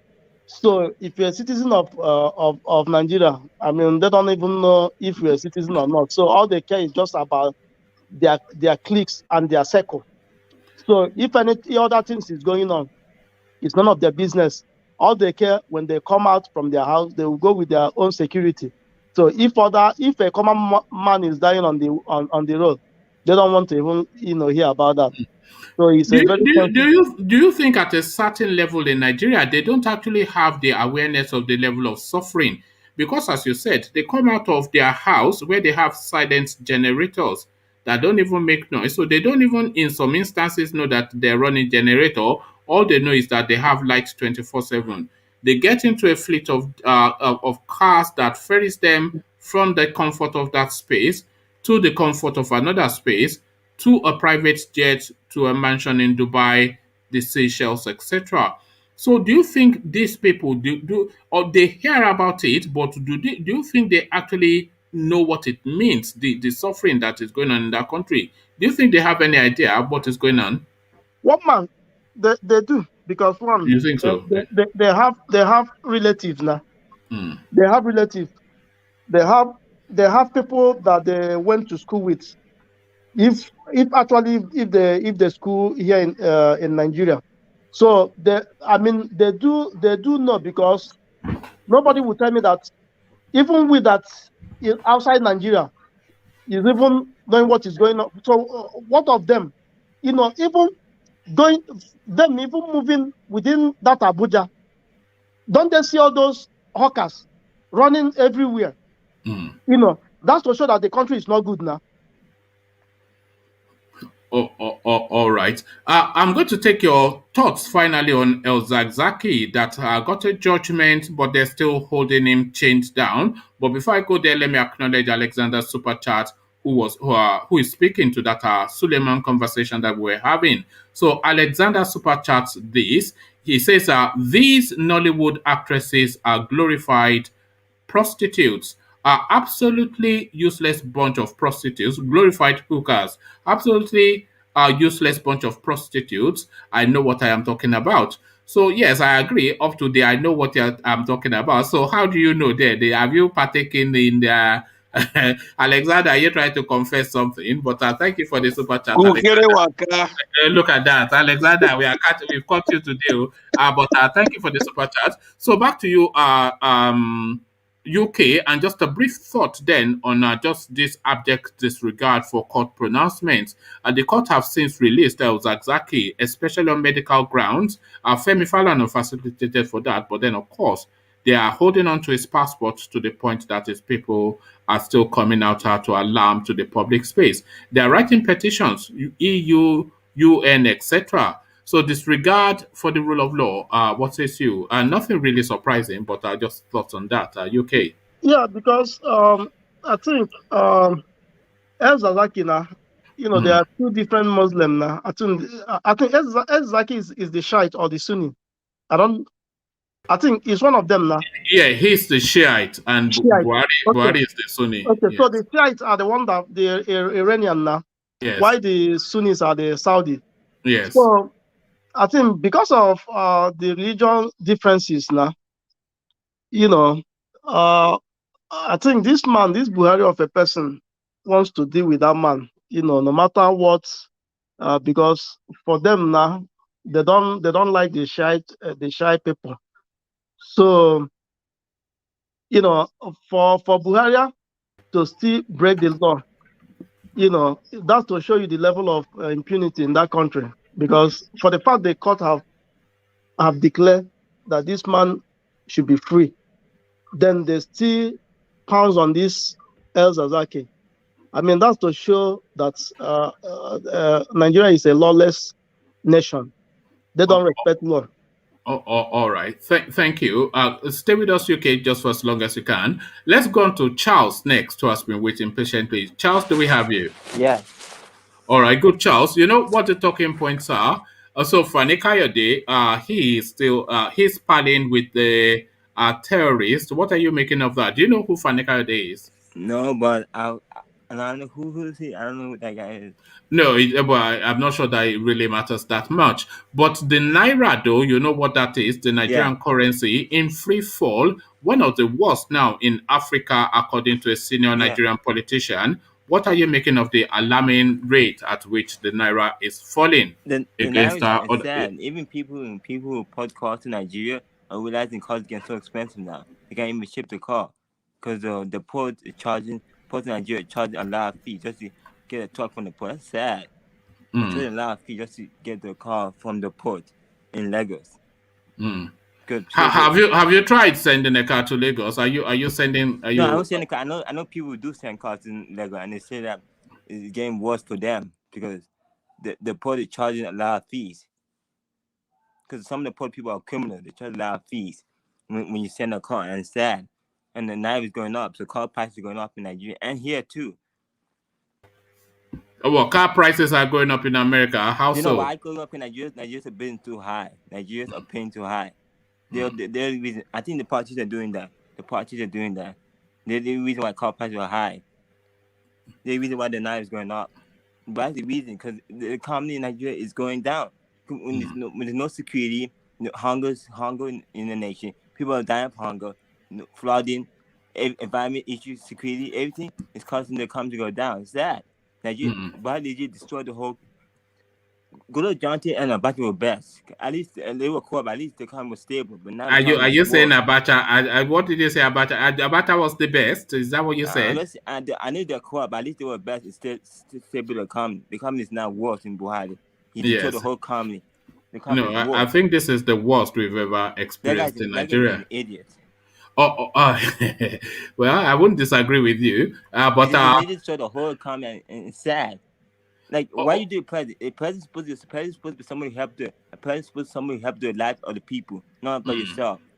You shouldn't care about your son. Care more about the people who are dying, not about your son who's married. Sad, shameful. All right, Charles. Let me take you to a space that you're familiar with. Then you, of course, being a Biafran. So now it looks as though the governor of Katsina State, which is the state that Buhari comes from, his name is called Masari. He is asking his people to acquire firearms and defend themselves against the Fulanis.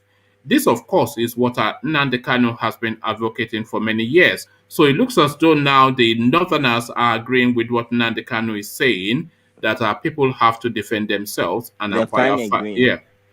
So what are your thoughts on that? I think what's happening. See what's happening now? Nnamdi Kanu is changing the government. See, the government realized Nnamdi Kanu is white. See, because Nnamdi Kanu is saying all this, and they realize, okay, see, Nnamdi Kanu is saying the truth, and now they're scared. The people be angry. That's what they're starting to listen to the people that's being scared. That shows something. That's the only way to change Nigeria. If somebody says something bad about them, they eventually realize they're wrong when you say something bad about them. Charles, do you think they are applying double standards? Because what Nnamdi Kanu said that led him to prison, where he's being held now, is what this governor is saying. But he, of course, is at Buhari's son's wedding. So how can they both say the same thing? One ends up in prison and one gets invited to a party. If the government is saying too, he should release Nnamdi Kanu out of jail. He should release him. If it's a true man of the world, he should release Nnamdi Kanu. Because that's a hypocrite.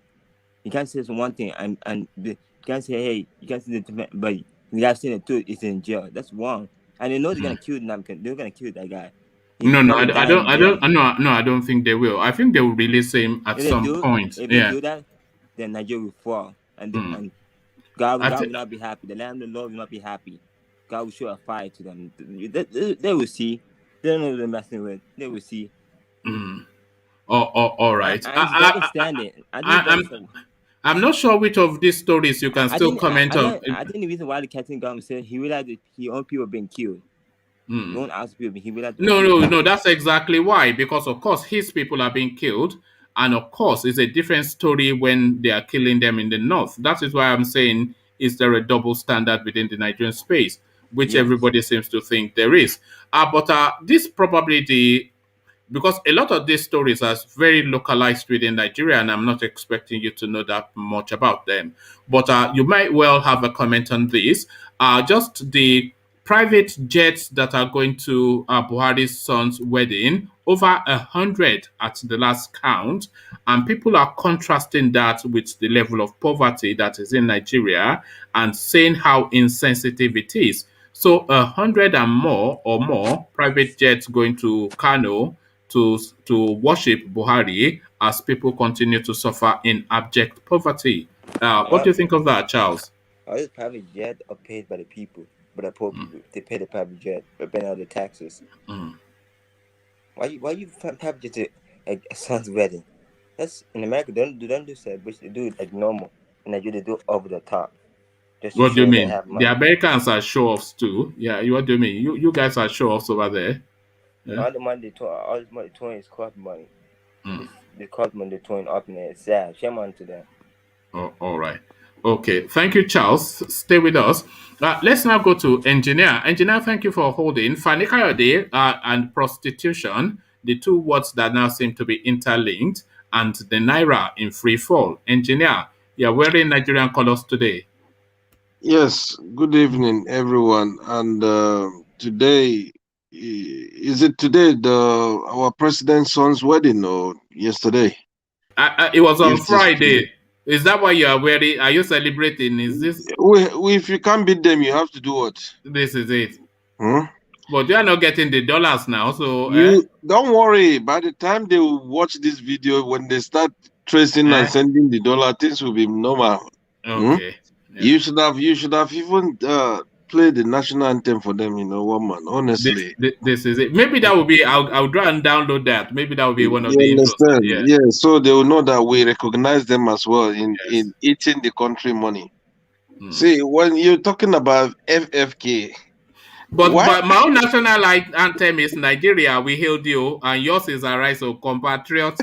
You may not know Nigeria, we hail thee, but some of us know Nigeria, we hail thee, but you are Arise, O compatriot. So with national anthem. Joy. All right. Yeah, but Fanikayode and prostitution. Please, can you guys leave that man alone? He's doing. If you can't beat them, you join them. Chop, Abi. The man's pocket is leaking. He has to go to a place that the pocket will be refilled. So this is what he's doing. You see, when it comes to reality, I keep saying it. You see, people will come and be saying this and this and that. Oh, Nigeria is messed. Nigeria is useless. Nigeria is bad at this and this. Give them little contract. That's it. You will shut them down. And that's why I keep saying, if you can't beat them, you join them. But is that not prostitution? Is that not a shower business? Of course. Akuna business. What do you expect? What do you expect, one man? This guy, he's the one against these people. Now, all of a sudden, he just U-turn. So what do you expect? It would be nice if somebody just talk with principle and have like a courage of conviction. I mean, that's asking for a lot, I know. But any Nigerian, let's start from the youth. Any Nigerian youth to the top, to the Senate, to the presidency, that it's that oil money or that touches dollar in that country from the government, regardless their frustration, if they call them back, they will still join them. This is what is happening. So there's nothing they can do, because then that money is too good. See, Igbo man say otali. Which one with that one? Inga pia otali. Look at that. So those are the things that you should know, one man. I don't know who is more Nigerian, you or VA. You probably speak more languages than he does. No, the thing is, I speak almost about 19 language, I think, or so in Nigeria. I must be honest to you. I learn more language, and I would love to go back and learn more. So this is what is happening. FFK, he knows what he's doing. He's after money. He's after that country money. So he would do anything he would love to do. You understand? If our daddy Obasanjo could describe him that if you can call him to come and sing and you pay him, he will come and sing, honestly. So what do you expect? So the issue of him is not a big deal to me, to be honest. It's just like people shouldn't put their mind or their hope that they have somebody like him to become a leader, and you say something people will follow. It's an eye-opening to everybody in that country to see how foolish these people they are. You understand? Time will come whereby, I'm telling you, if Nigerians will agree, keep the money, keep the position, keep everything. don't come to us. Simple. But You we're understand? talking about Fanika. It's pretty much everybody. They are all prostitutes mainly, but this one is the biggest ashawo in the whole, Ah, you know, because everybody is a prostitute within the Nigerian one political man. space. But this I, one particularly is just a. Do you think does it have any credibility left? If this guy is critical of the space, should anybody take him seriously? And does anyone take him seriously anymore? Is it just a if clown now, Fanika? Is he a if clown? he's worse than a clown. If this guy is listen, if this guy is in position today, you will see him with a private jet to go to that wedding. That's just the truth. No, he was there. He was there. This is Oh, where they oh, photographed him, here we go. drinking champagne with Bello Matawali and Of course. Pantami and the Of rest of them. course. They will go and bow down, lie down on the floor, telling Buhari, Iran Kadede, we are here for you, Baba. And everybody is his brother. It's my brother, my brother. Everybody Of is his course. brother. Of course. Of course. The same person you saw him with Sunday Ubowu the other day. Look, This is it. our brother is suffering in another country. He ran away. What effort do you do? Do you bother his well-being at all? Do you, for one day, call him to say, "How are you faring? How are you doing?" Do you Did you know, show that? engineer? Do you know I will not be surprised if by next week Fanika Ode is criticizing Igboho just because of the dollars he would have collected at that kind of something. Yeah. He will do it. He will do it. When he invited Igboho, I keep saying it. This man is eye service. It's eye service. He wants to like raise his shoulder so the Yoruba people say, "Okay, this guy is here, yeah. It's all eye service. Come on." The truth is coming out slowly. Nigeria should wake up, man. I keep saying this. All right. Let me take you to the Naira space, which is in free fall now, as you know. Naira under Buhari regime is one of Africa's most useless currencies. Professor Jerry Gana saying this. Would you go that far? But certainly, do you have concerns about the free fall that is the Naira at the moment? Just the free fall, yeah. I have a business partner that if Naira drops, she send me a text. If Naira goes up, she'll also send me a text. The last I think it's on Thursday. It's 710 Naira for a pound. I was like, Lord of Jesus, are we getting to 1,000 now or what?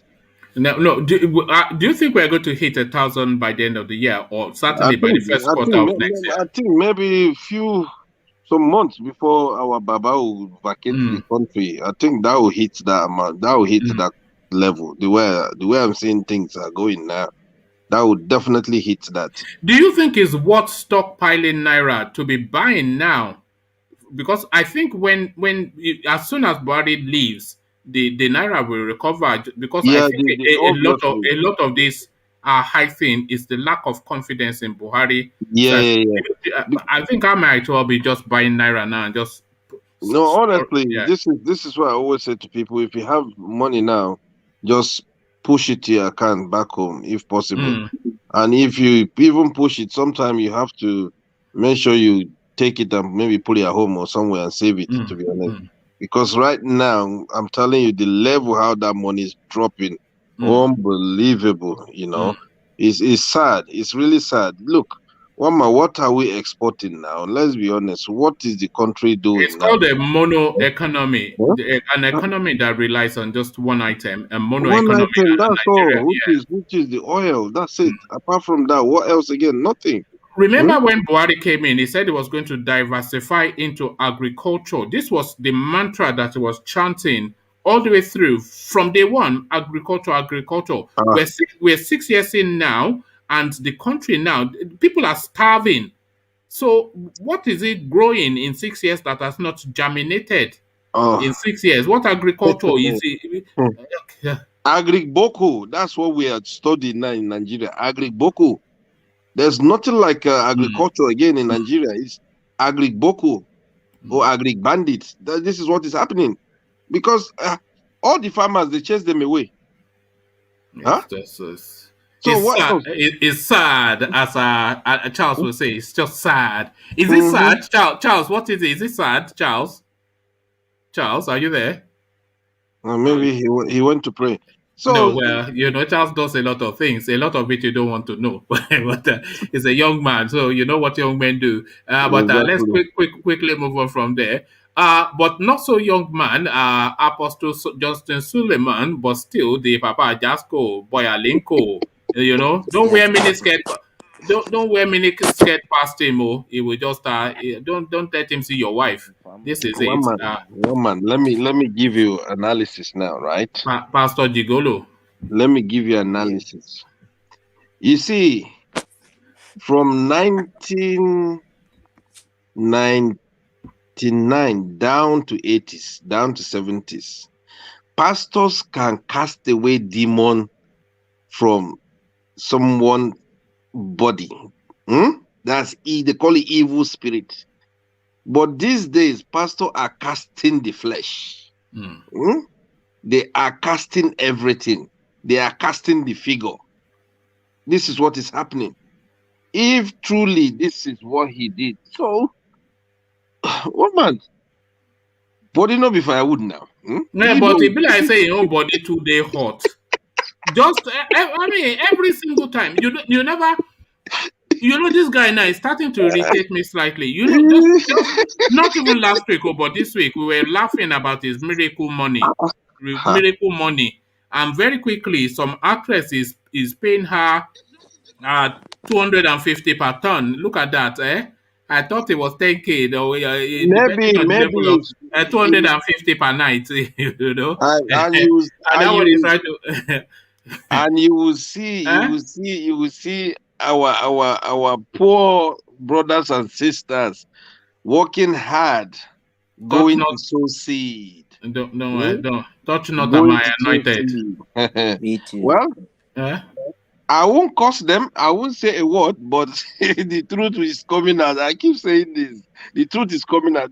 Let's say, woman, the same thing happened in Canada. That lady come out. She give a speech. Stephanie Otobo, her name is. Good. You see, when there is power, you see, I always say this thing. In Nigeria, if you have money, you have the power. But people, you see, that girl, when she come out, she cried, she said this, she said that.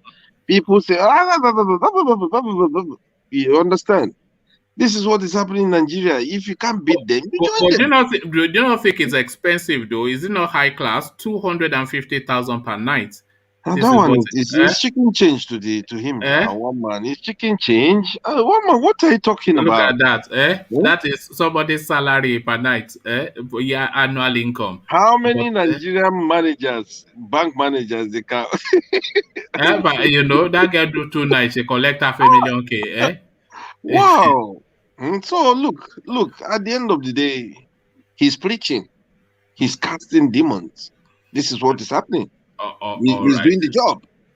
For she to come out, maybe he's doing night vigil, Abi. Night vigil.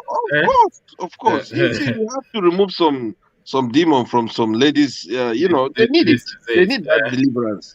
So we have to deliver them. Yeah, exactly. That's just the fact. Let me take you from there quickly to Katsina State now.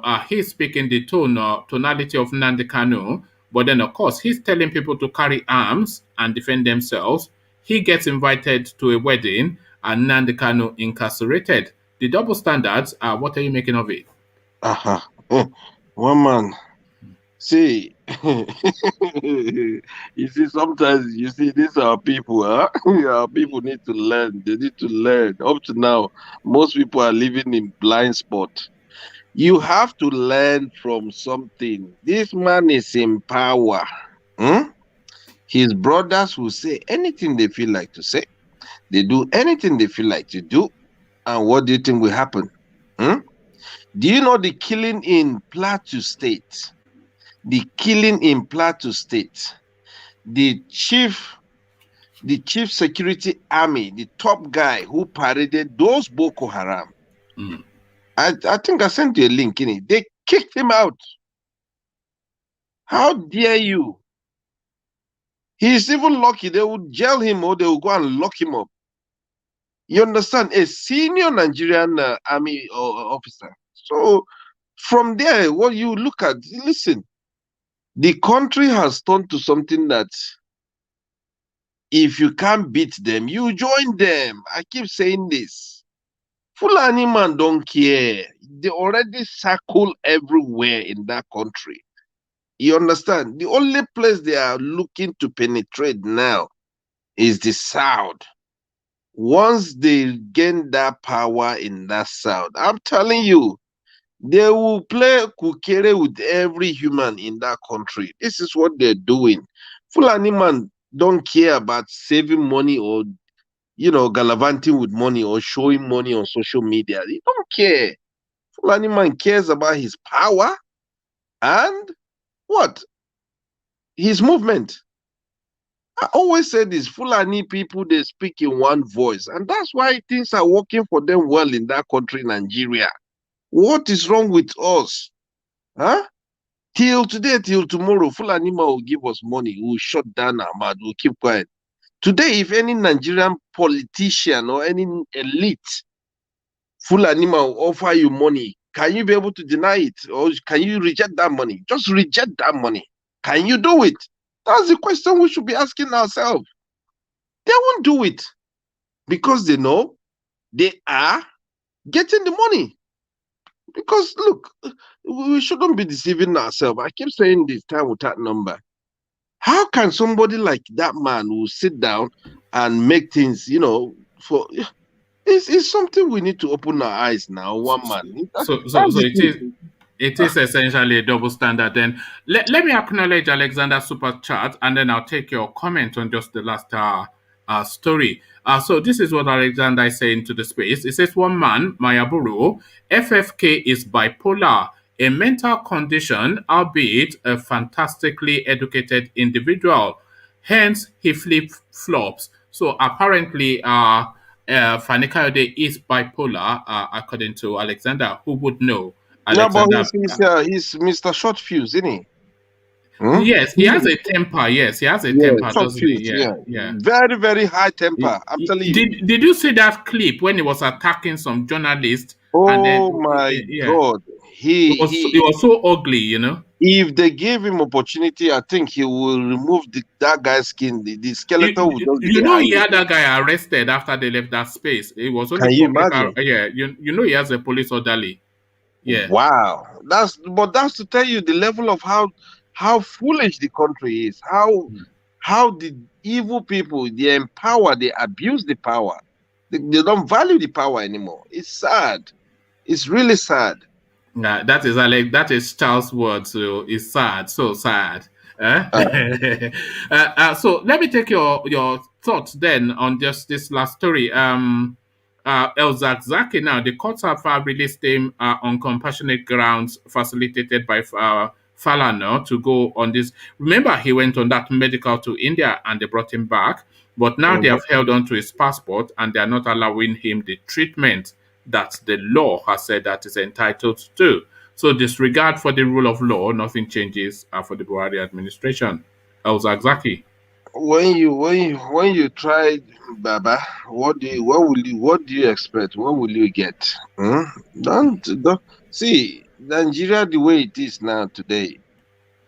If you live in Nigeria and say anything about Buhari or his family members, the Fulanis, or his cousins, the bandit, or his nephews, the kidnappers. The kidnappers.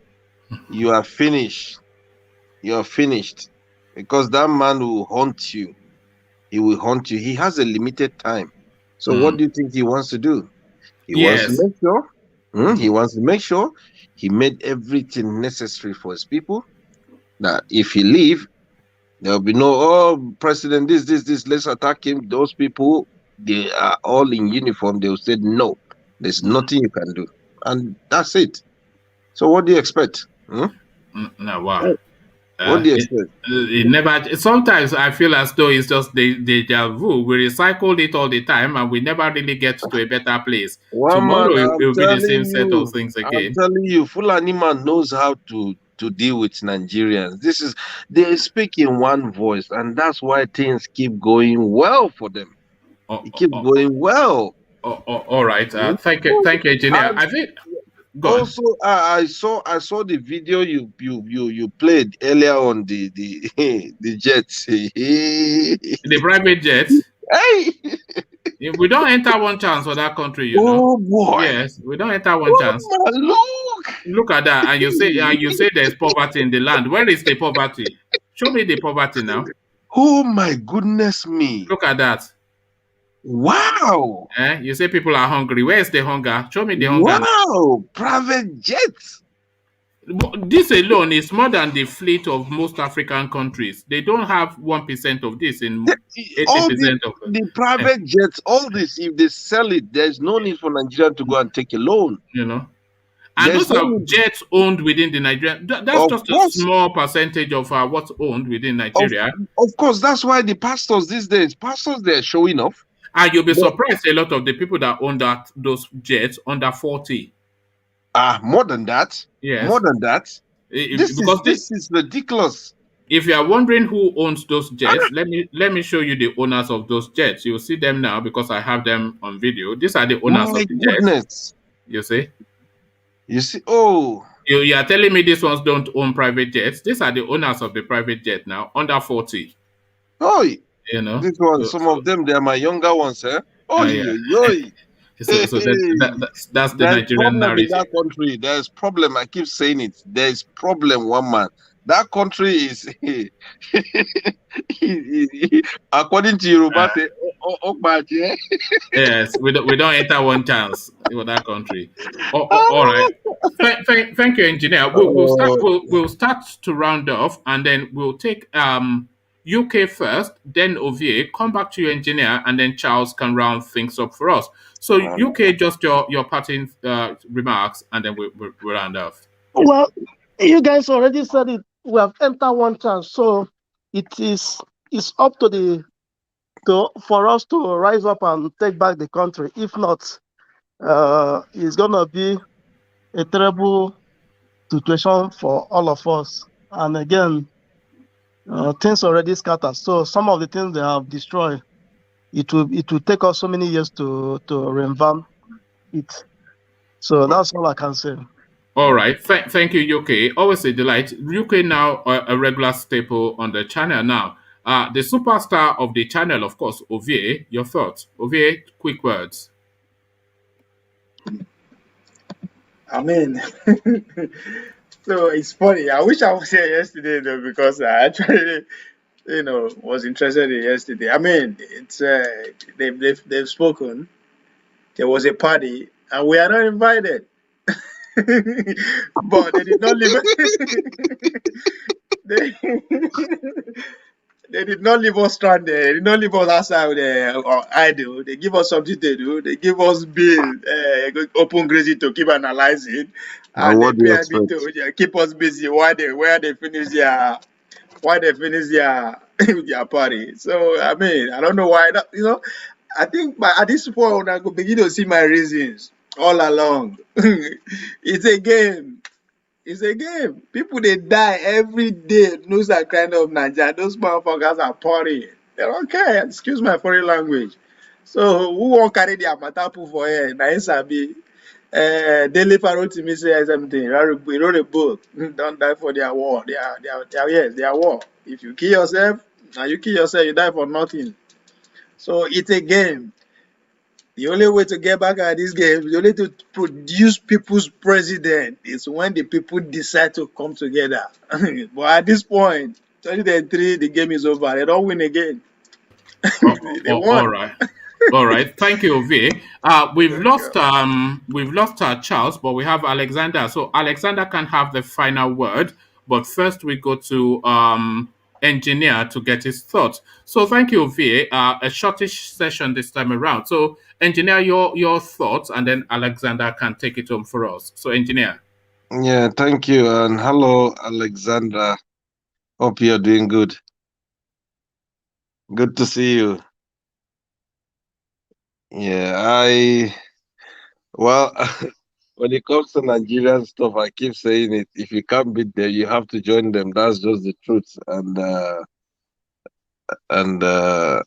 something about that country is Nigeria is a good country. It's very, very good. It's a place that if you go there, you have the money, you have everything, you enjoy it to the rest of your life. But it's quite sad that the level how the country is draining now is just it's a pity. If you look, just imagine a president's son doing his wedding. Look at the amount of private jets, over 100. That tells you that there's war in that country. There's a problem. But anyway, God will surely help us, and let's see what's going to happen next. And we wish Nigerian people all the best, and everyone just need to focus and keep doing what you're doing. If you're selling pure water or you're selling this, just pray to get more customers. You understand? So things can work for good. And that's the only thing I can say for now. And thank you. All right. Thank you, engineer. One of your fans is wanting to reach out to you. So if you're happy for me to do it, then I'll put your Instagram in the comment section. So yeah, no problem. That person can DM you. So this is engineer's Instagram. If you want to reach him, you can DM him. And I just had my second vaccine, so one of my hand is just sleeping. Look at that. Did you get the Pfizer vaccine or AstraZeneca? Yeah, the first one is I think is AstraZeneca, while the second one is the Pfizer. Are they allowed to? They're not supposed to mix it like that. Yeah, but I think they gave me up to 3 months before they gave me the second one. Because they belong to different groups. AstraZeneca and Pfizer are not in the same group. AstraZeneca is a totally different group as J&J, and then Pfizer's in the same group as Moderna. So I don't know why they did that. Is that how y'all do it in England? No, I had the same one. I can't recall which one, but it was certainly the same one. Did you go to the same place to have the two vaccines, or did you? Yeah, the same place. Yeah, same place. The same place. But anyway, I'll use Kai to subsidize the pain. Origin of it. Just take some paracetamol. You'll be okay. All right. Yeah. Thank you. Okay. All right, thank you, engineer. Good to hear from you. So, Alexander, good to see you. Your usual little cameo, you just tease us a little bit and then you show. So well, now I had a little bit of time to rest today, so I just wanted to come on and just speak for a minute or two and just dash out again. Do you want to speak to the talking points, or do you just want to speak in general? Fanika there, no, I think yeah.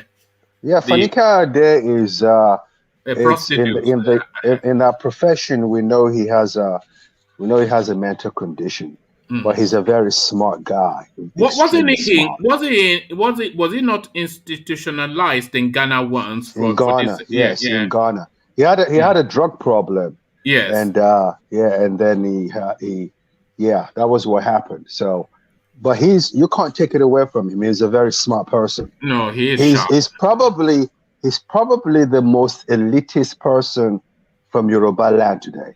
No, he comes from old money, just like you. He comes from, he's Oxford, Cambridge. He studied law in Oxbridge. Even his grandfather even his family name, even his father's name is more prominent than his. But he's notorious, but his father was prominent. So he comes from old name, just yes. So it's sad. I get calls every day from people in Nigeria telling me, like you guys said yesterday, the people that you would never think they would ask you for money are calling to ask for money these days, and that makes me very uncomfortable. But people are suffering. There's no money in the system.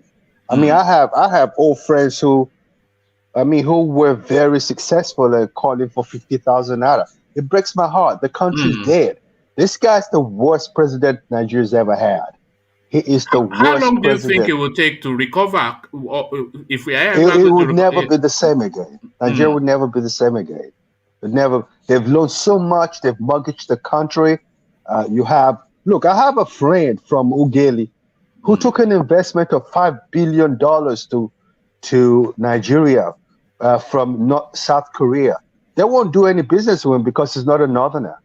That's how bad that country is. Someone from Ugeli people, my friend said when he was growing up, He grew up with oil, crude oil at his father's background. So he's very passionate about crude oil and oil business. He took a company. He had a bank letter saying he has a credit line of $5 billion. He met with all the Fulani guys at NNPC. They didn't give him the business because he's a southerner. That's how bad that country is. It's a pitiful country. And you How see them. sustainable is that when all the wealth is in one space and all the consent to exploit that wealth is from a foreign place?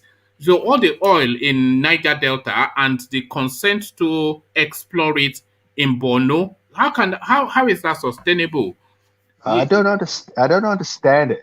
I don't know. Like I told you before, about a month ago, these Northerners, especially the Fulanis, they have a sense of entitlement. They think that they're entitled to everything, and then every other person's a second-class citizen.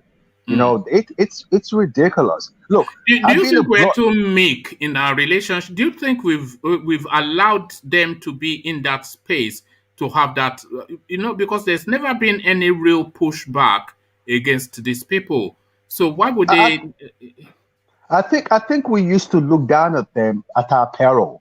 Yes. I think there was a time where you sit down in the 60s and early 70s, and a Hausa person talks, and you say, "Who are you? You talking?" Or another talking. A Southerners talking, a Yoruba man is talking, a Yoruba man is talking, a Bini man is talking. You want to talk, and I don't know how it became this way where everything is controlled by Fulanis and Hausas. I don't understand it.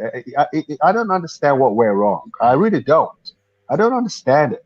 I mean, I'm in my 60s, but I knew Nigeria when Nigeria was at her full glory. I knew Nigeria when, look, all this, we love to show off. We show off people. We love to show off. Especially the Southerners, yes. I remember back in the early mid-70s, you would go to a nightclub. You come out of a nightclub and you see a Nigerian plate number, a car with a Nigerian plate number. The guy has come from Nigeria to spend weekend in England, and he brought his car with him. Yeah, that's how showy we are. The day I saw it, I couldn't believe it. I said, "LA, what is this?" He came to show off. That's the kind of respect we used to command.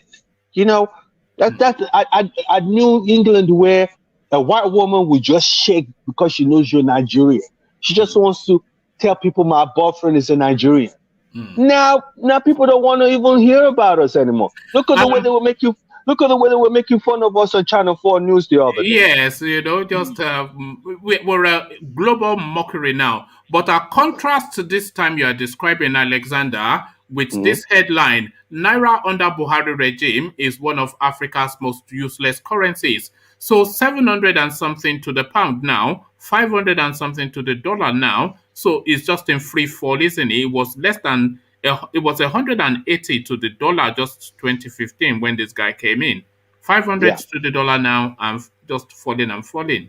UK said it right. Sooner or later it's going to get to 1,000 naira to $1.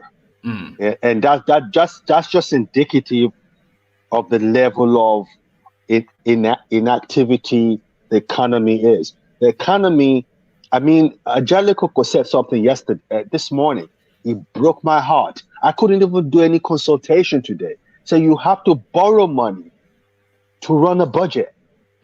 That's unheard of.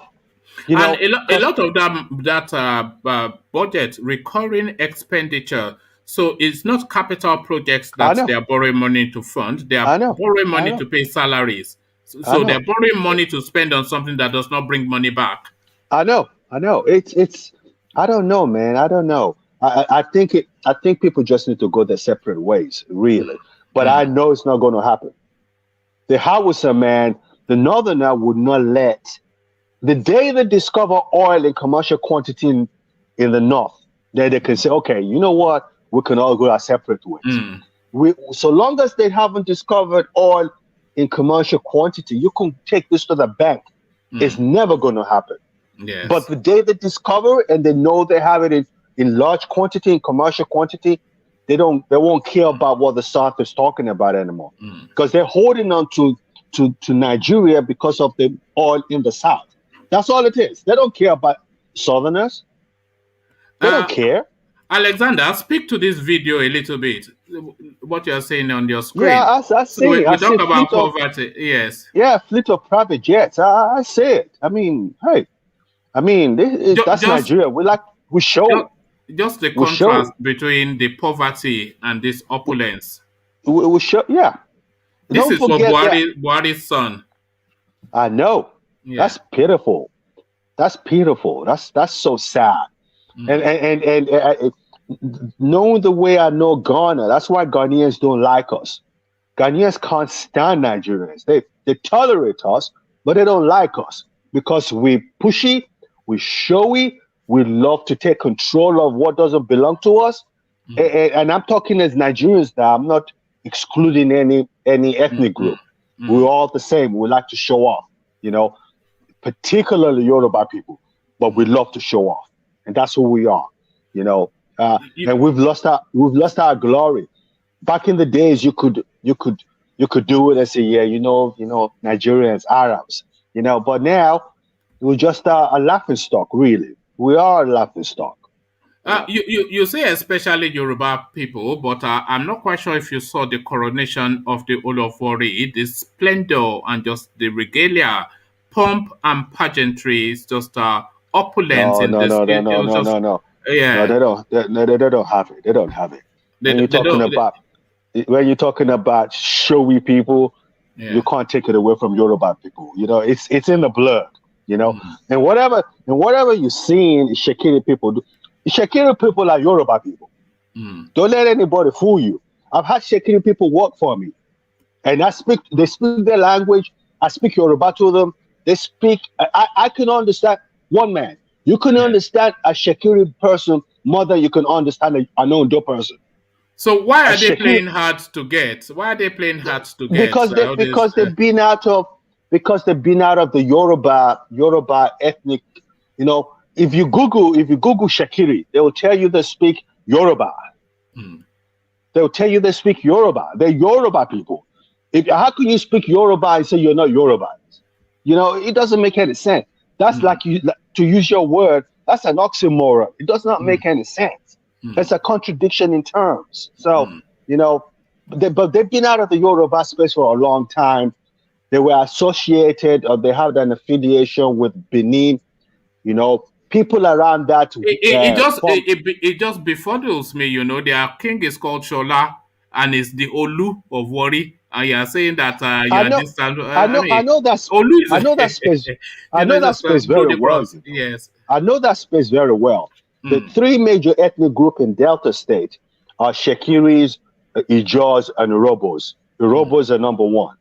Urobos are indigenes of Warri. They didn't come from anywhere.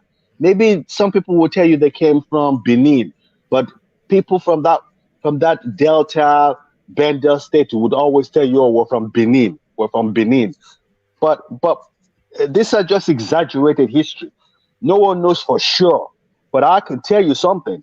If people are speaking Yoruba and they speak Yoruba perfectly, and you tell me they're not Yoruba, isn't there something wrong about that? Is there something wrong with that? That doesn't make any sense. It doesn't make any sense. Anyway, all right. Good show, man. You get it very popular. People are talking about you a lot. That's good. This is what we want, isn't it? It's all with your support. It's people like you that give me the bravity, the courage, and the confidence. No. You give that credit to Maryland Comprehensive High School. There you go. Give that credit to Maryland. The best school on the planet. You are. We're proud of you. That's all I can say. Thank you. Alexander, ladies and gentlemen, he only likes to tease us with these little cameo appearances. We'd like to see more of him, but of course we understand that he's a very busy man. A delight, Alexander. Let's see more of you. Thank you. So that was Alexander just sharing his thoughts about the landscape. Alexander, of course, and I, we went to the same secondary school or high school as you would have it in America. Maryland Comprehensive, MCSS, no better in the Nigerian space. I would have it that way, and Alexander that way too. So that has been the session, a shortish session this time around, at least for us. So that gives me an early night, which is a good thing. So I'll leave it here. Carry the conversation with you in the comment section, but here I say peace.